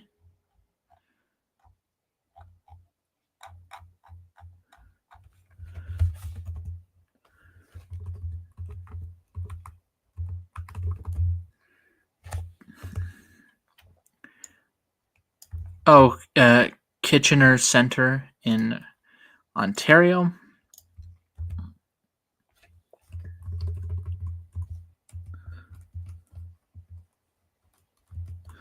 I love how there's some Canadians justifying the idea of invading Canada just because they voted for Mark Carney. And to me, that's just mental.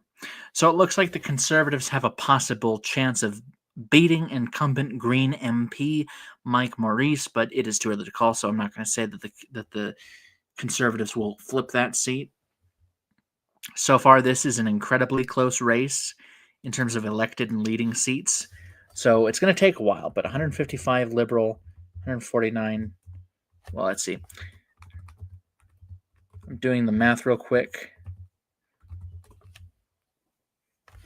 Okay, so if the leading and elected seats, if this count is right, there's only 3 seats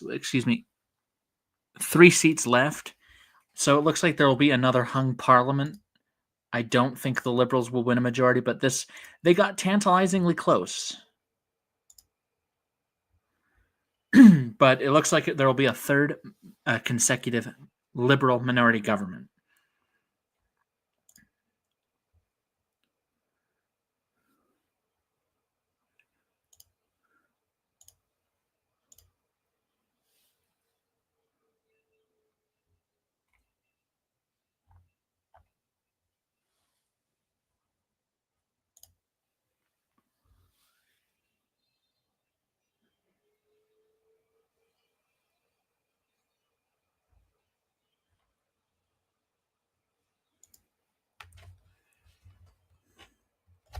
I wonder what Pierre Poilievre has to say, if he said anything. No, he's not tweeted in 5 hours, and let's see. Oh, they're already calling the election stolen. These idiots who think the election is stolen just because they didn't win.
Oh, let me show the results. Okay. 342 seats are reporting. There's really nothing left that hasn't begun to report some votes. But thanks to Trump, the right of center world in this planet is going to lose because he is that awful of a leader, that awful that they would rather re-elect a pathetically weak liberal government just to spite him. if I were to me, the Canadian Conservatives should be anti-Trump all the way. Just saying.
So the Conservatives are about to overtake the Liberals in leading and elected seats.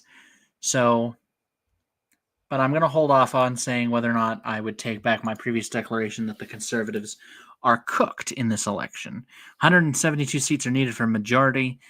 The vast majority of seats leading are elected. So I'm going to do the math again.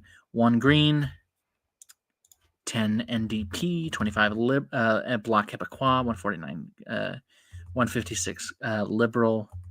So even if the remaining, so there's just no path to a Conservative majority. Now let's take 1 Green, 10 NDP, 25 Bloc, 149 Conservative.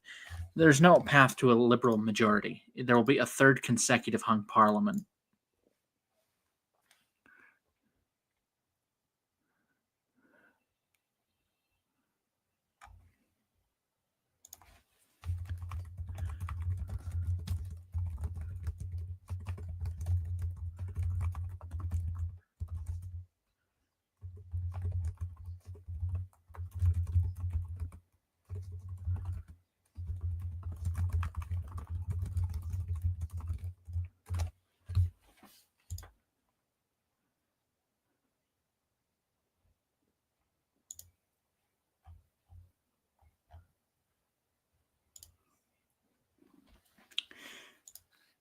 So far in the national popular vote, the Conservatives are clawing closer to the Liberals.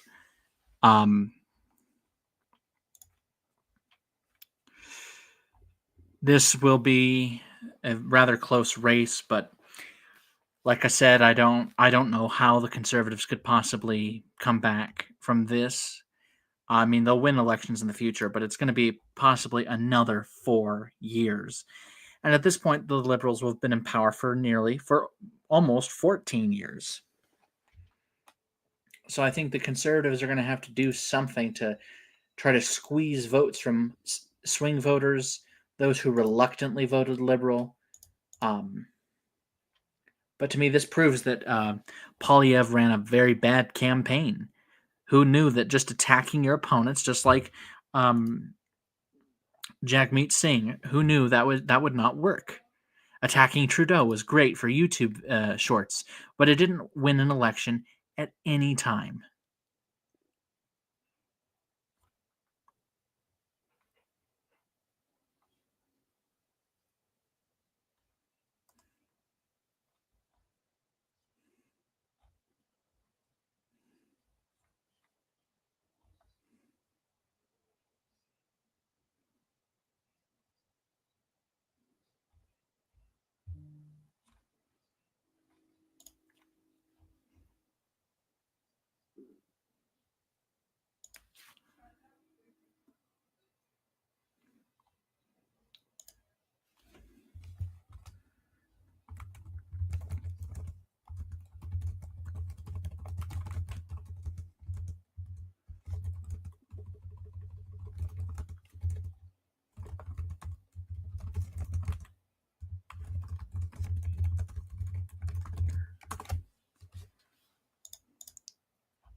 I don't think it will be in my lifetime before we have an election result like this in Canada again, um, where a party wins, where the two parties win each over 40% of the vote.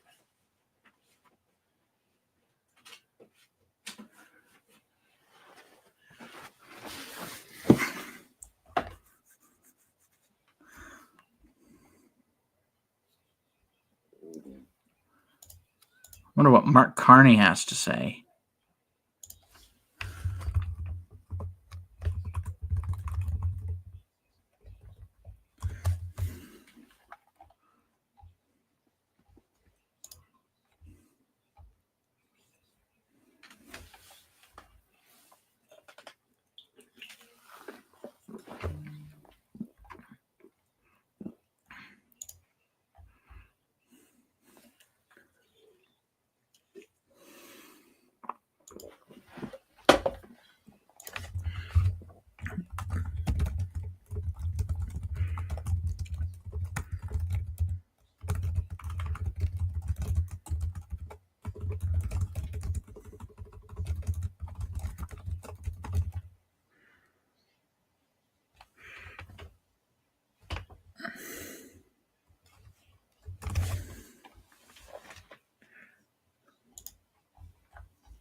I think I'll keep the stream going until either at least a majority, like one party has crossed the majority threshold or not.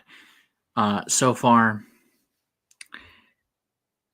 I would be amazed if it's another hung parliament. I would be stunned if it's another hung parliament. But apparently, according to the CTV, the Liberals will have a minority government, a third consecutive minority government.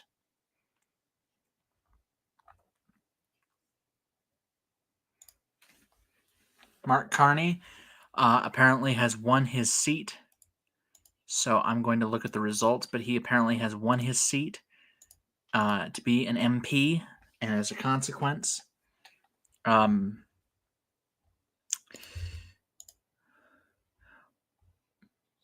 Carney won his seat with 63% of the vote. The Conservatives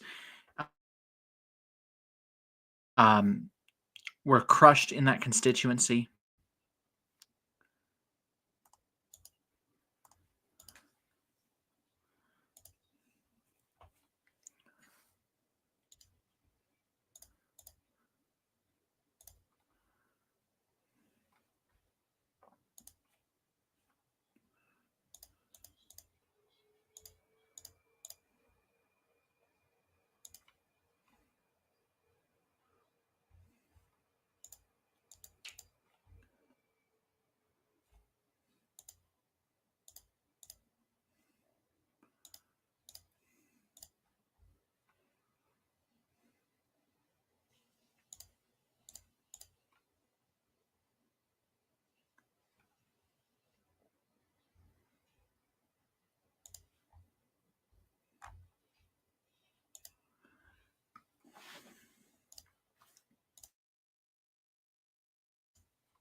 But yes, Mark Joseph Carney will win his constituency.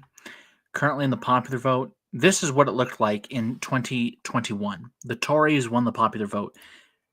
and the NDP was reduced to the fourth place, showing they are in right now in the popular vote today. In the seat count, so far the Liberals have gained 5 seats, the Conservatives 20, the NDP has lost 14, the Greens lost 1.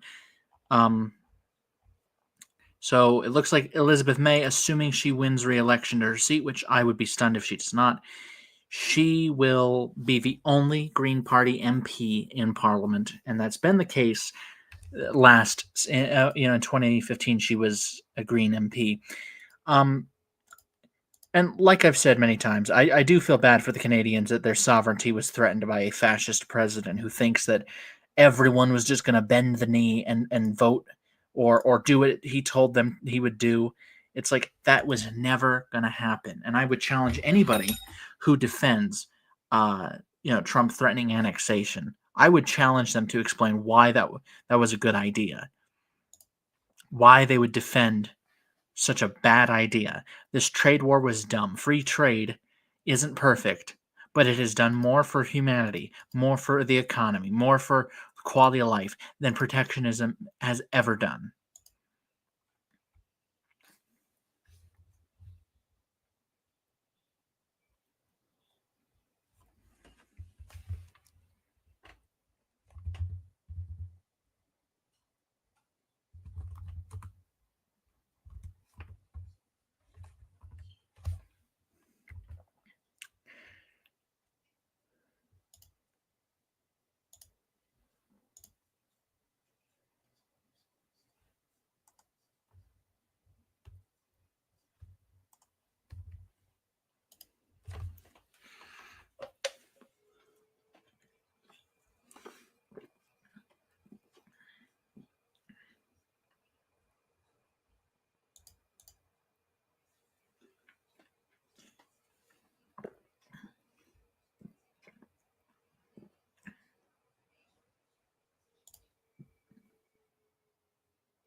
But yeah, this is a historic turnaround for the Liberals. I mean, for months, all we would hear was Liberals are cooked. They're going to lose in a historic landslide. The Tories might win a majority of the popular vote, could win up to 200 seats.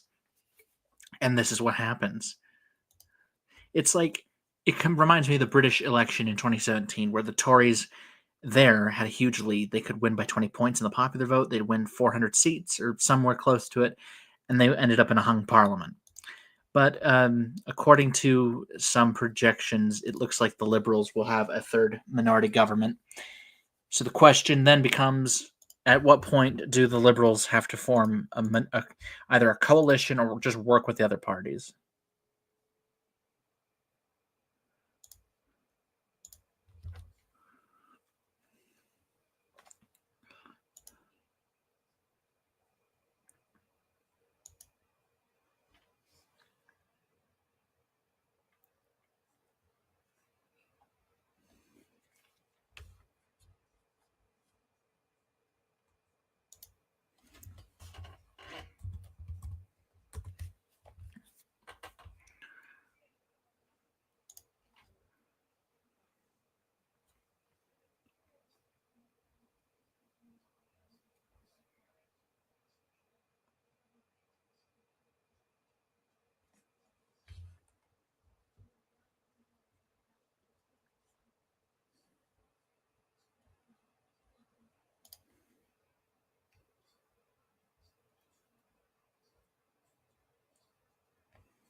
Let's see. So the Liberals have a net gain of 4 seats, Conservatives 20, Bloc loss of 10, NDP loss of 14.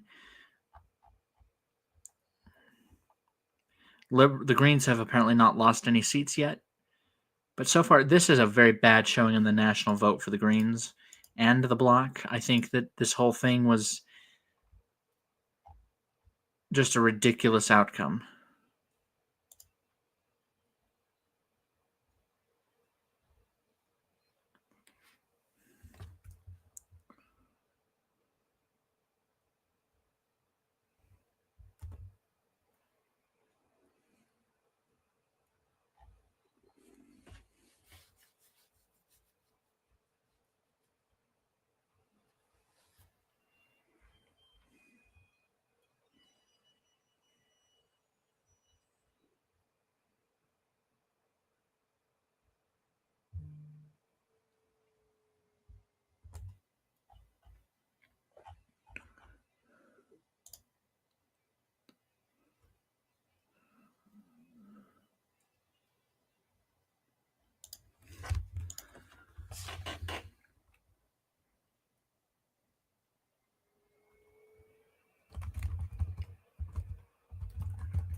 In the popular vote, the Conservatives are behind by just under 100,000 votes, but in the seat count, that might not matter because the Conservatives are down by 8. They would need 24 seats that they're not leading in, or at least 12 seats they're not leading in, to go their way that were going towards the Liberals. Then that would be a way they could win a narrow majority. But I just don't see how that's going to happen. I'm trying to find out what percent of the vote is in, but it just doesn't seem likely that the Conservatives can turn this around. They've lost, and I think at some point the Conservatives are going to have to acknowledge that.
I mean, just the fact that this election has gone on as long as it has, and none of the NDP seats have been officially elected, should tell you that um,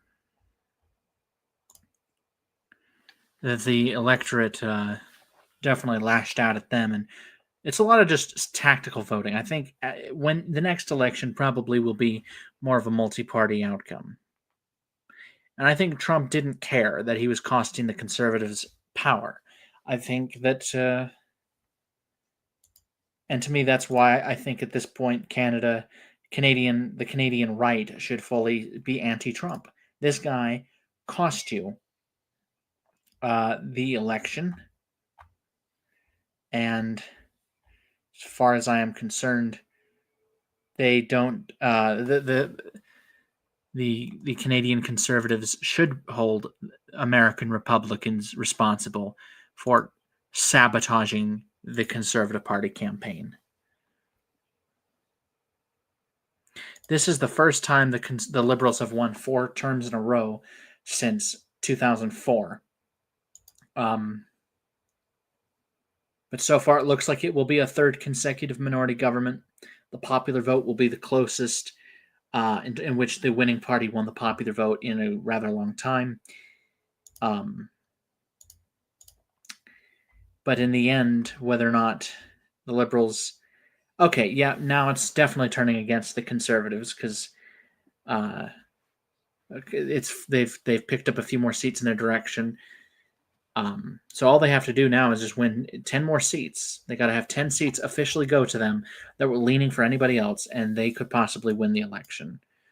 But I think it's going to be a while before British Columbia or the territories come in.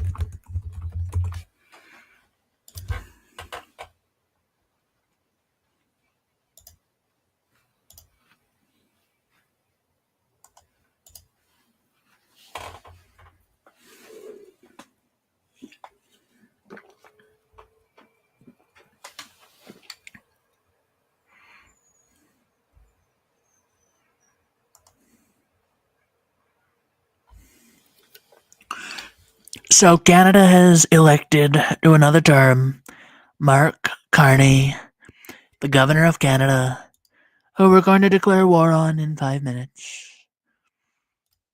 I have ruined, Canada for the Conservatives. I've ruined it for them, and I don't feel bad about it because, being a selfish bastard and all, it's just who I am, Donald J. Trump.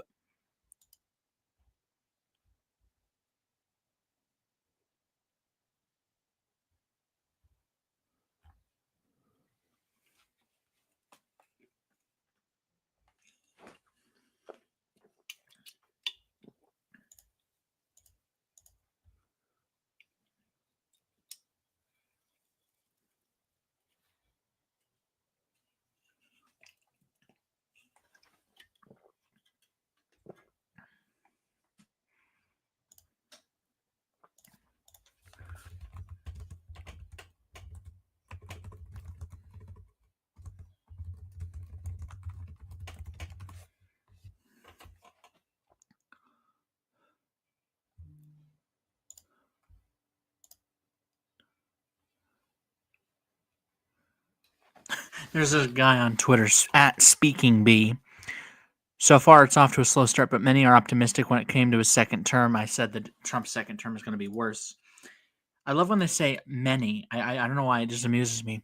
So far, it's off to a slow start, but many are optimistic.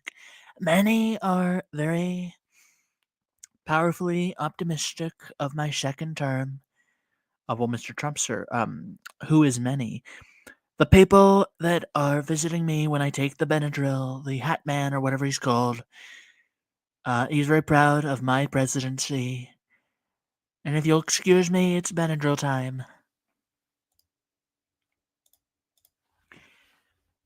My name is Donald J. Trump, and the J stands for genius, by the way. I love how someone vandalized the Canadian election Wikipedia page. Oh, okay. So it looks like possibly the NDP has finally won a seat. Possibly. I'll refresh the page.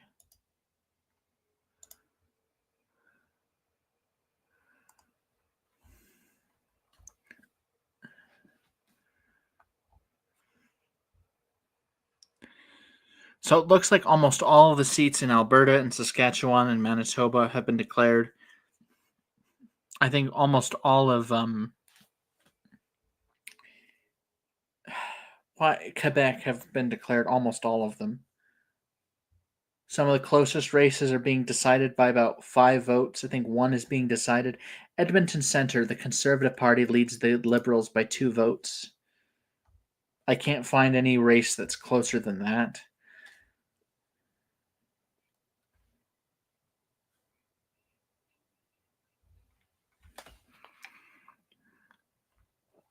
So Mark Carney was elected to his seat.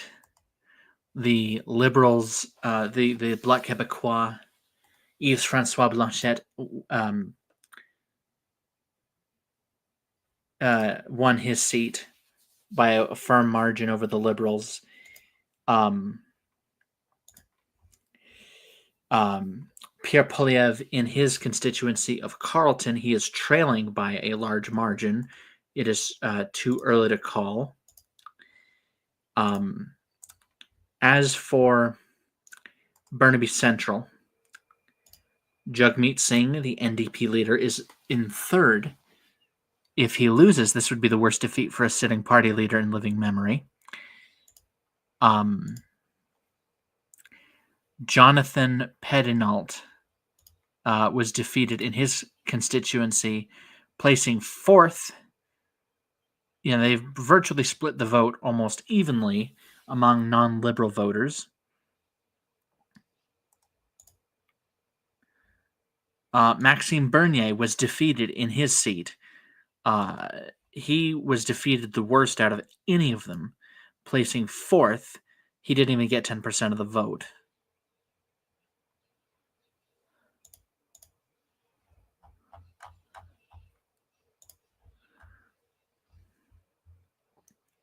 So 2 NDP members have been elected. Let's see. Probably British Columbia. Probably. Or if it was one of the territories, but either way, the NDP should be ashamed of themselves. They had every chance to get rid of this rancid party leader who was so unpopular, and they chose to keep him. So they have brought upon themselves all of this. They had every chance to get rid of him, and they chose not to. It's like when the Democrats could have gotten rid of Biden a long time ago. They probably would have held on to power if they would have done so.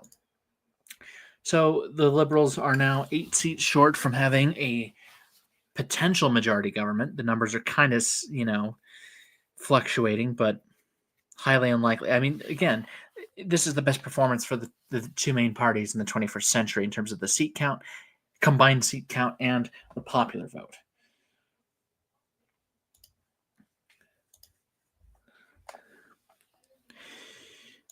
It appears, therefore, that the Canadian electorate, out of all their votes, have 62% of the electorate have voted. 62% of the vote is in. But so far, the Liberals are doing pretty good in terms of holding firm. The vast majority of the seats have been elected. The vast majority of seats have been elected. I was looking at the leading total. The Conservatives gained a seat, but they also lost a seat. The NDP will hold Winnipeg Centre. That is a huge gain for them because they held it.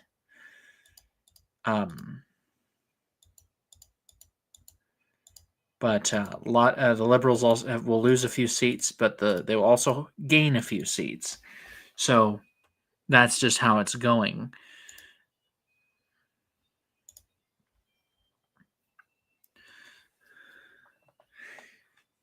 I mean, as much as I wish the Liberals would have lost, I mean, I can't blame them for, you know,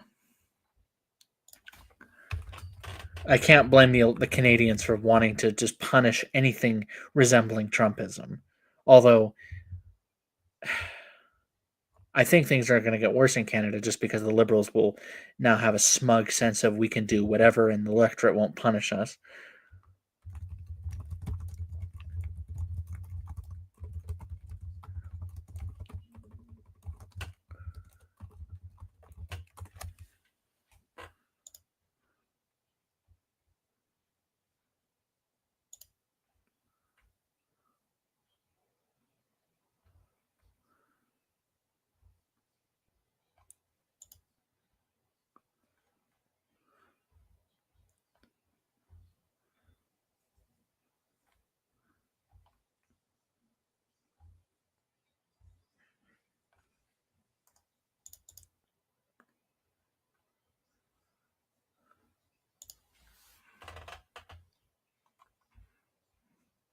But with 2 NDP members elected,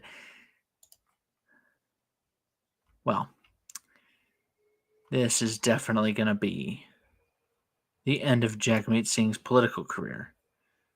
His selfishness has given the Liberals a fourth term. Now, I think that if the Liberals are in a hung parliament, I think they will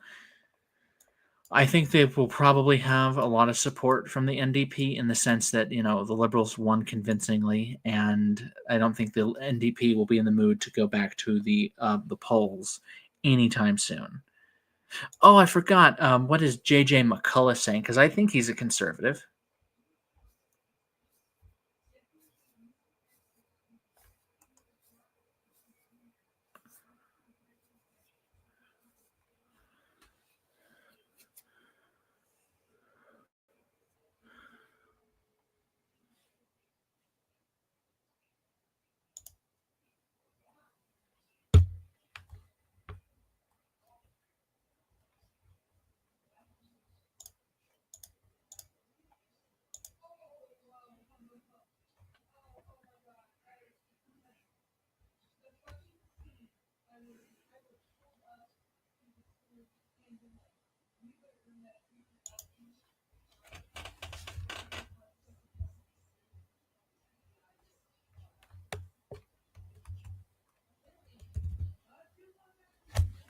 I wonder if J.J. McCullough is not happy about the outcome.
But in the I think I got to look at it. Okay, so they are projecting that Elizabeth May is the winner in her constituency. She will survive another day. She will survive to see another day in Parliament. She is the longest serving Green Party leader in Canadian history. Ultimately, she will,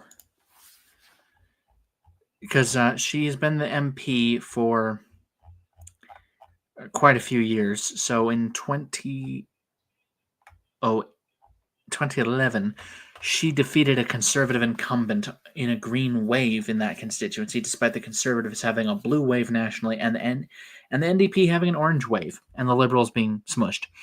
Then in 2015, she won re-election with an outright majority.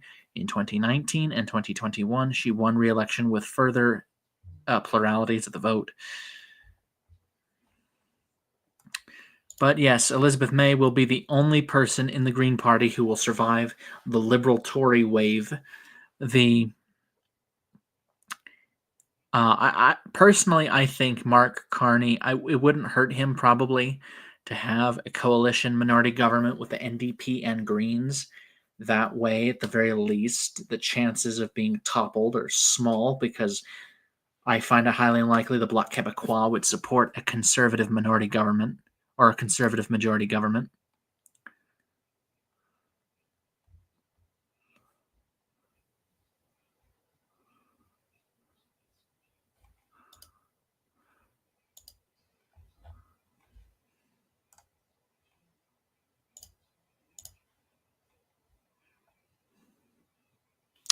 But yeah, I find it highly unlikely now that the Liberals will form a majority government, just because how few seats remain and the numbers are rather static.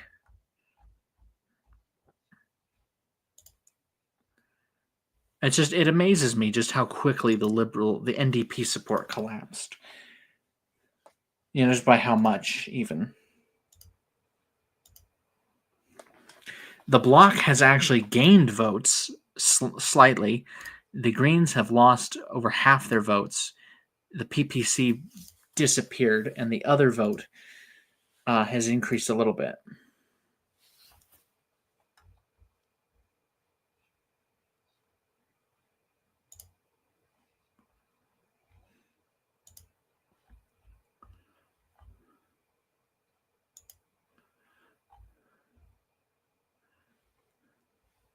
Let's see what's going on in Pierre Poilievre's seat, because there was a thing showing the leadership of how the leaders are doing in their seats. Chrystia Freeland, former deputy prime minister, will retain her seat. As for the party leaders, Elizabeth May will retain her seat. Jonathan Pedinault will be defeated in his seat. It won't be his seat. Maxime Bernier will not return to Parliament again. The only other party leader whose fate is up in the air is, well, the only party leaders whose fates are left in the air is Jagmeet Singh, and who is in third. I think he'll probably lose his seat. I think a lot of Liberals feel that they can afford to take his seat, and the Conservatives, I think, really wanted him gone. Pierre Poilievre trails in his seat, but it's too early to call. Jagmeet Singh, and then nationally, the margin's under 1% now. The margin is also under 100,000 votes.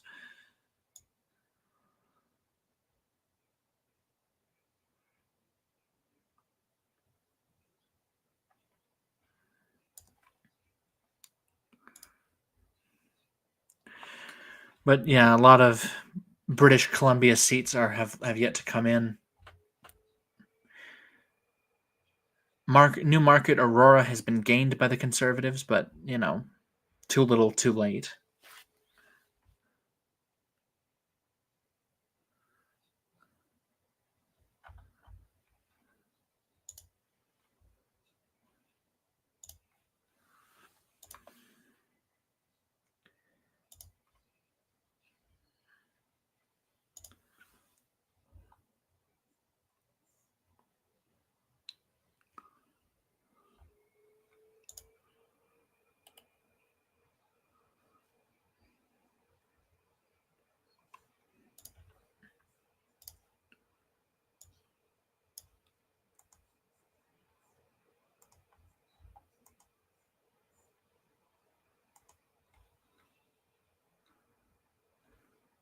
I mean, the fact that the NDP has lost the popular vote to the Bloc is perhaps the most embarrassing. I mean, personally, I mean, it would be funny if the NDP dissolved after this election.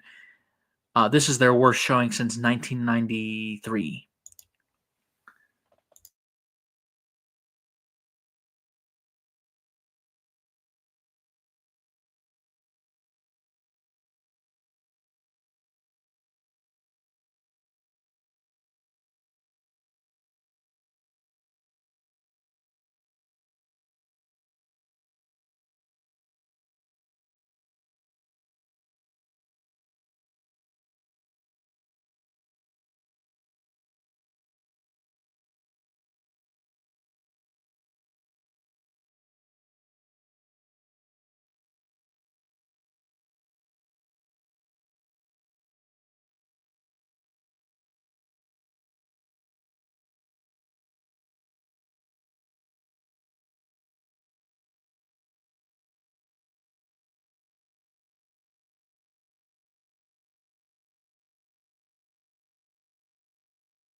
I love how a lot of the media in Canada is like, "What's Jagmeet Singh going to do in a hung parliament?"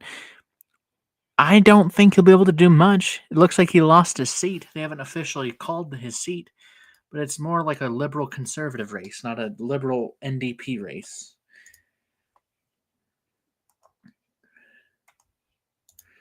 Burnaby South.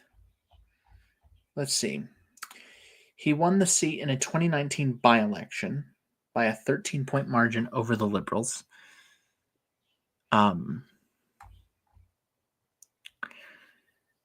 Then he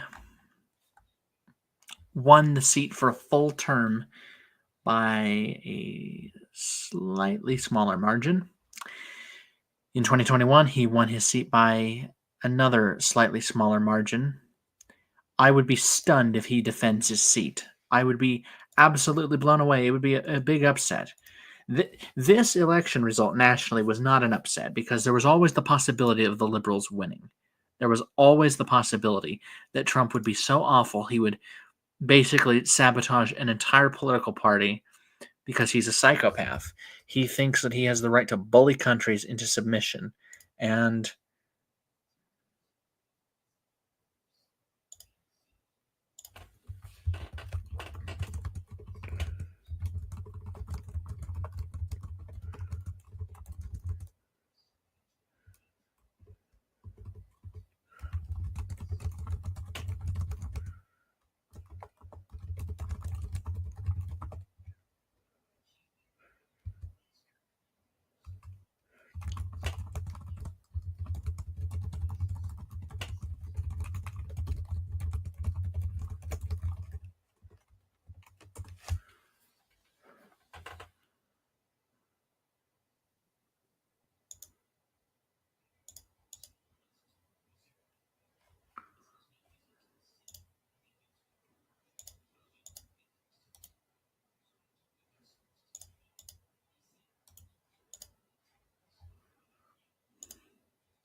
So it looks like the Conservatives are stabilizing on 150 seats, which, let's say that held, then I would say that would be perhaps the best outcome they could hope for. A liberal minority government that is only 11 seats short.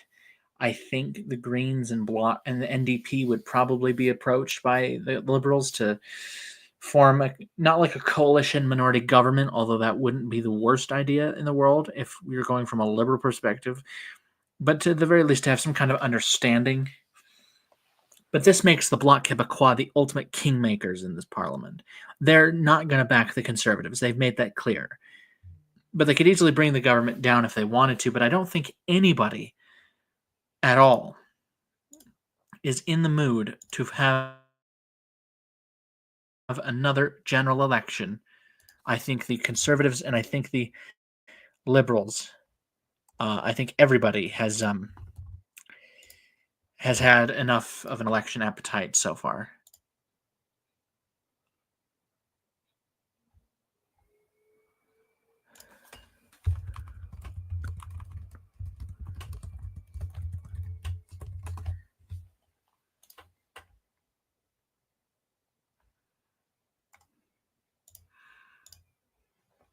So far, the Liberals have about 5 million votes. I think they'll probably break that record by the end of where I think Trudeau had nearly 7 million, if I'm not mistaken. Let me look that up real quick. Trudeau had nearly 7 million votes. That would be a record. So if the Liberals break that record, and I think they will.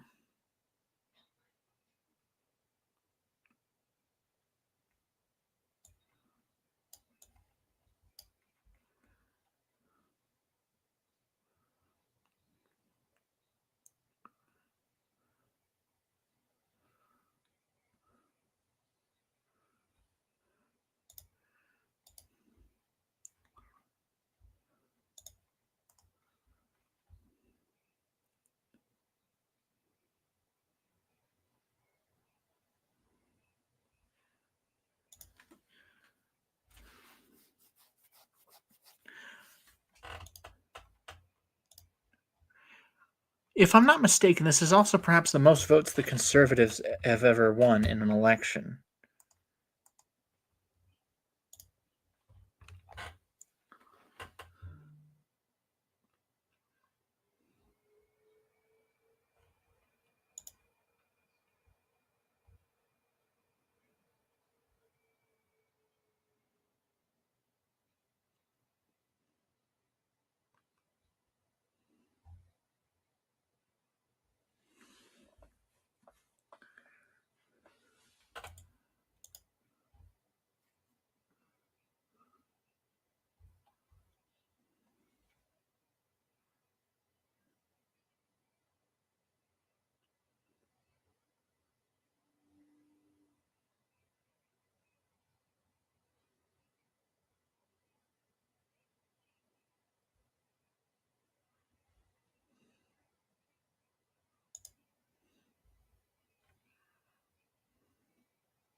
So the most votes the Conservatives ever won was in 1984 with 6.2 million votes.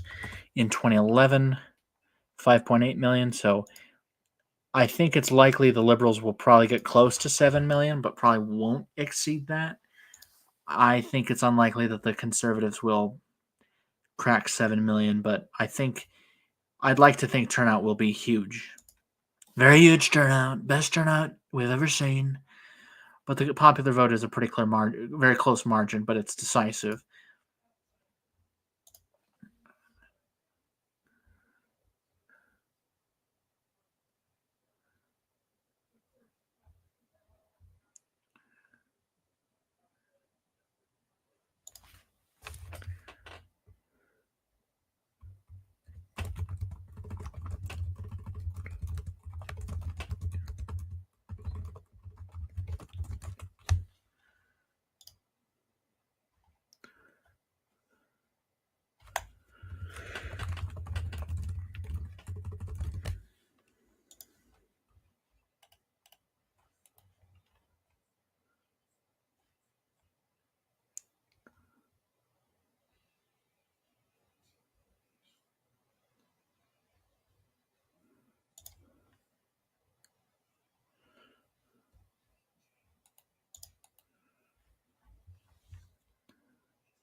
So, radical liberal Mark Carney was assisted by me to be elected to a full term as Prime Minister. Damn, I already lost 3 people for doing that impression, but, you know, I don't care. I love how I'm arguing with this guy who's like, oh, Trump can't ignore the courts. No, he can't. Oh, he can remove judges. No, he can't.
So, China and John McCain are the same thing.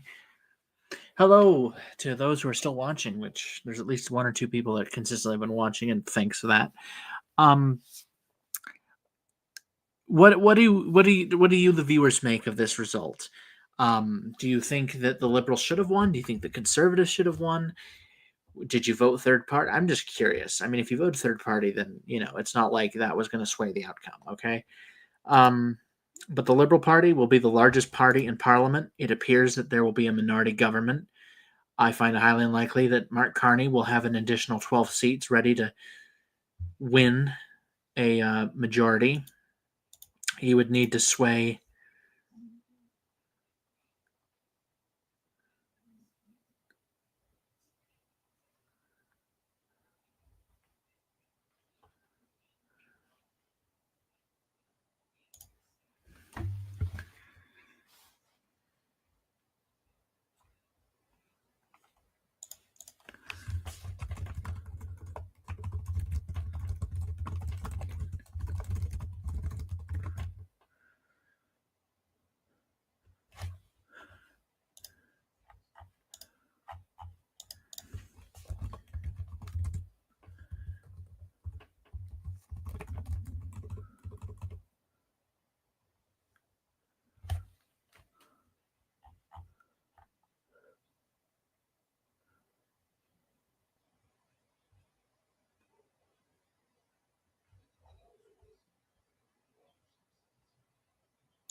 So now it's just a 1 point margin in the popular vote. The Liberals are 11 seats short, the Conservatives 22 seats short. I'm willing to bet the electorate is frustrated because, well, now they're going to have about almost a decade of hung parliaments.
So I think the Conservatives will probably have a record 6.3 million votes, and I wouldn't be surprised if the Liberals got close to 7 million, but they probably won't get 7 million.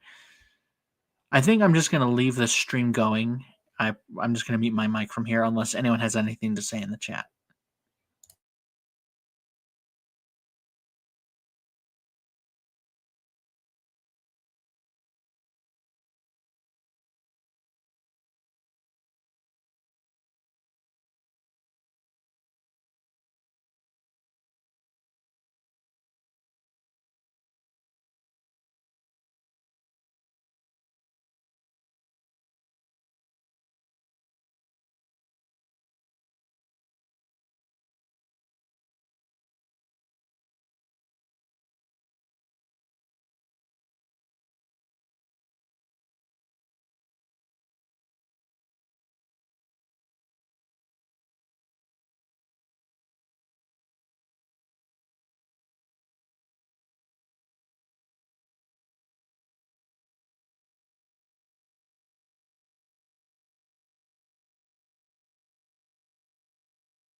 I get a lot of people asking me. They really want to know so bad. They say, President Trump, sir, why are you losing in the courts? Why'd you lose in 2020? And that's because everything I touch turns to shit.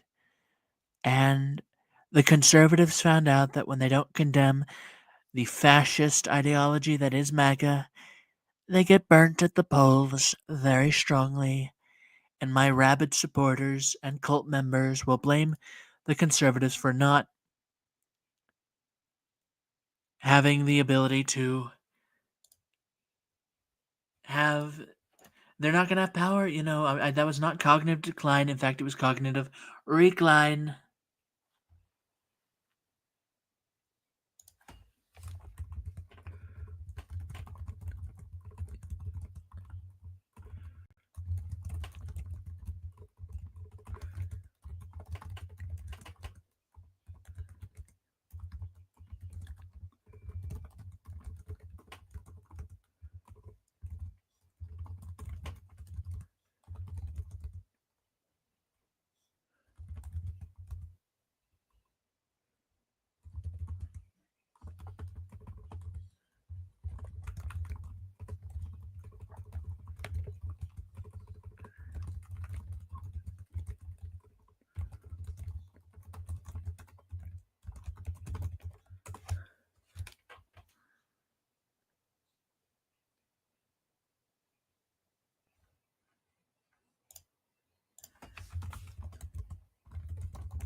I love how anyone could be stupid enough to argue that the president could remove judges from power.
I love how I have all these idiots in my comments or in my replies justifying Trump being so awful and threatening Canada.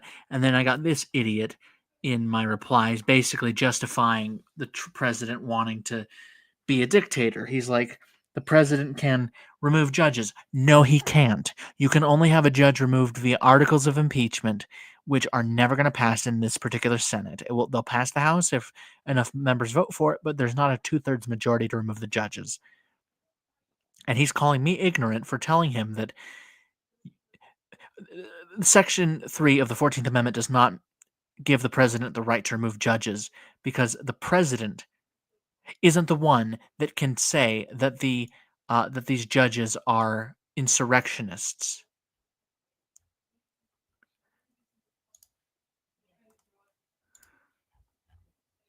Let's go to Section 3.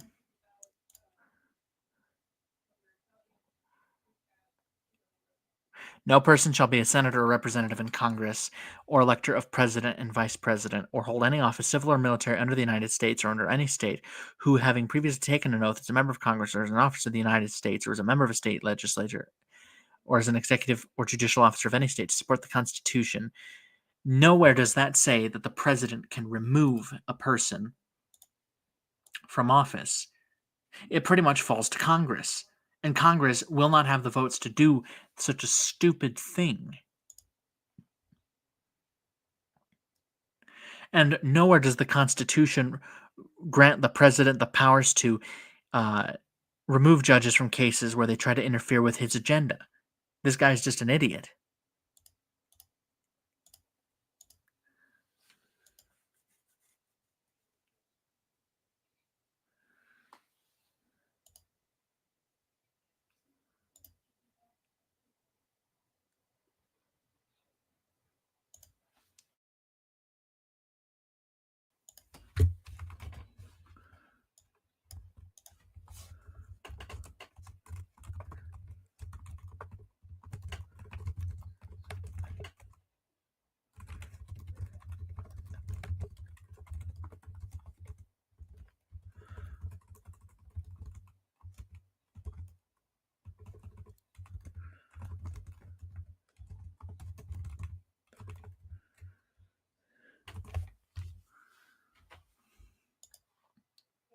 God, what an idiot that guy is.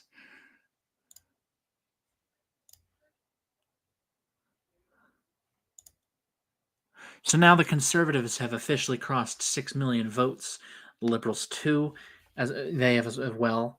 So now the Liberals lead the Conservatives in elected seats and leading seats.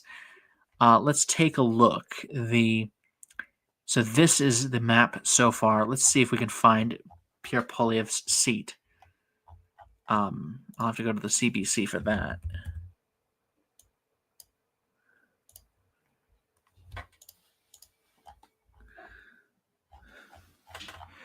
So in Pierre Poilievre's seat, he's trailing by just 2,000 votes.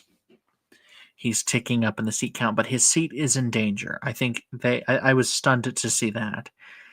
Yves Francois Blanchet, Mark Carney, Elizabeth May won their seats. Everyone else has either not won it or they're losing it, or they've outright lost it. Jagmeet Singh, I think it's fair to say he was defeated. I think he lost his seat.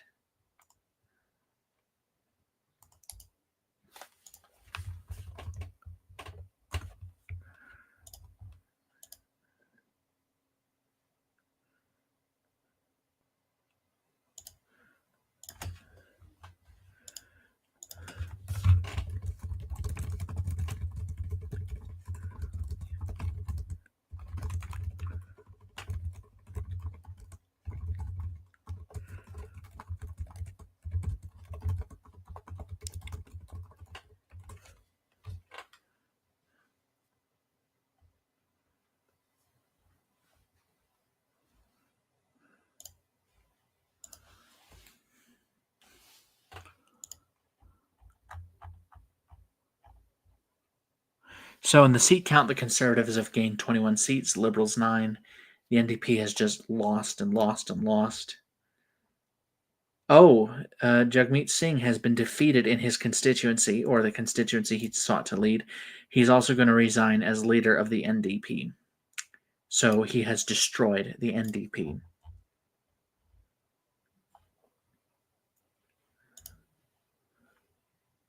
Which is honestly hilarious.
So if the Liberals can win another 500,000 votes, they'll easily break their record.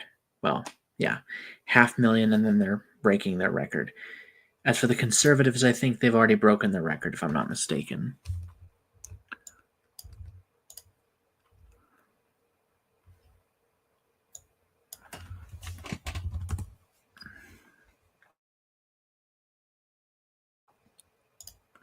Yep, the Conservatives, this is the most votes ever won by a Conservative in Canadian history. I think that might add to the argument for Pierre Poilievre to stay on as leader.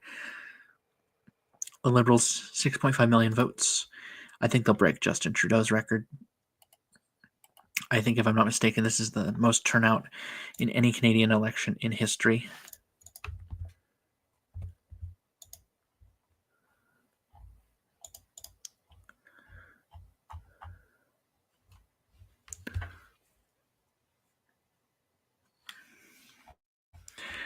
The fact is that I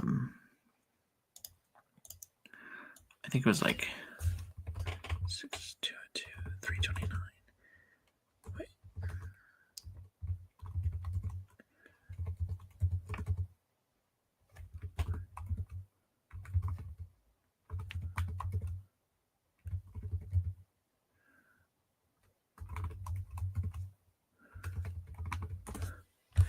$14 million votes were cast for the main parties. So if we compare that to the 2021 election, wow, I really need to I'll wrap this up in a few minutes. Let's see.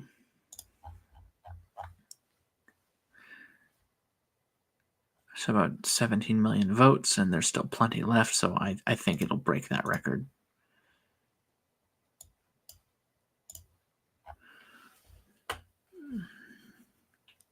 But man, the NDP got a smacking.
God, I swear some people.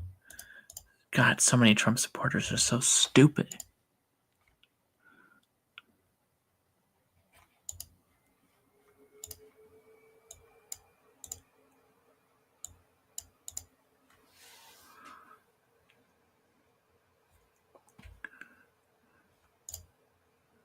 Some of the dumbest motherfuckers on the planet.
I mean, part of me does want to have a debate with that idiot, but at the same time, I have better things to expend my energy on.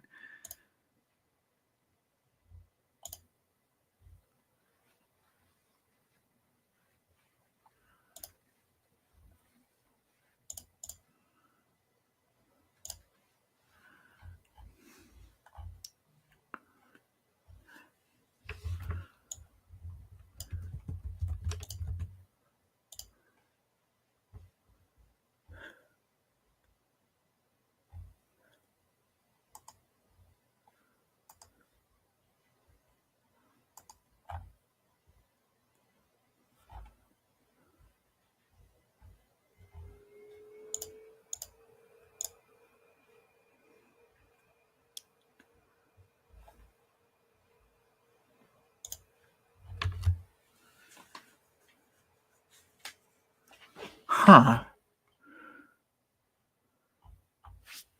No, wait, the Liberals did in fact win that seat. Okay. The Greens, I mean.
Yeah, they really are wrapping up this thing fast. The Liberals have 164 seats estimated.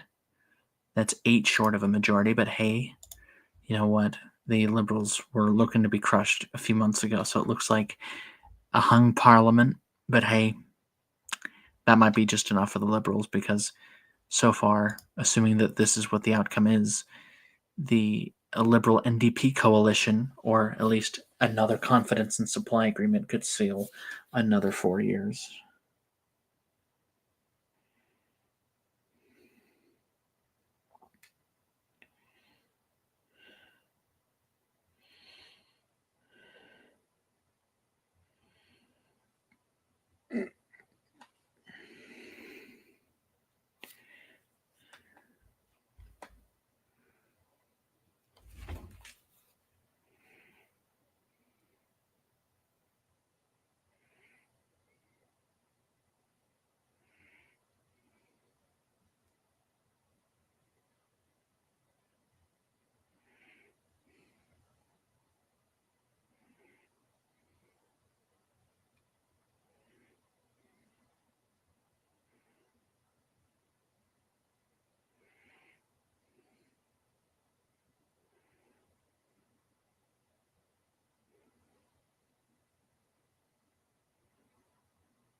Total victory in Canada. Very strongly. Very powerfully.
Maybe the Liberals might have a majority government. I mean, the NDP just took a beating this election. The Greens are only on one seat, and that's Elizabeth May's. The Conservatives have been defeated yet again. The Bloc is now only the third largest party in vote share and the popular vote. In the seat count, I mean.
Jagmeet Singh is to resign as NDP leader. He also lost his seat in parliament.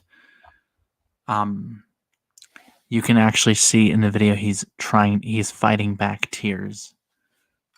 And he placed a distant third.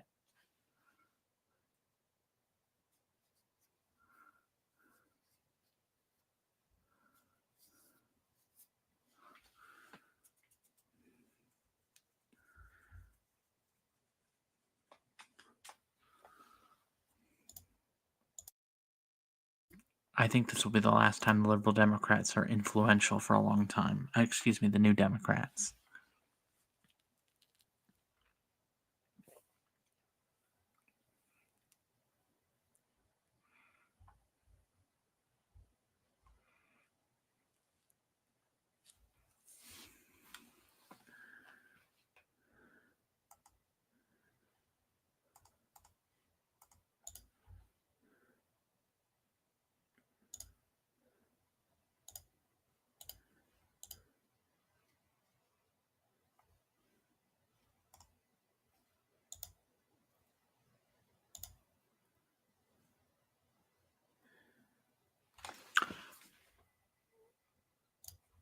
Well, I think that's where I'm going to call it a night. I hope you all have a good night, and I will see y'all soon.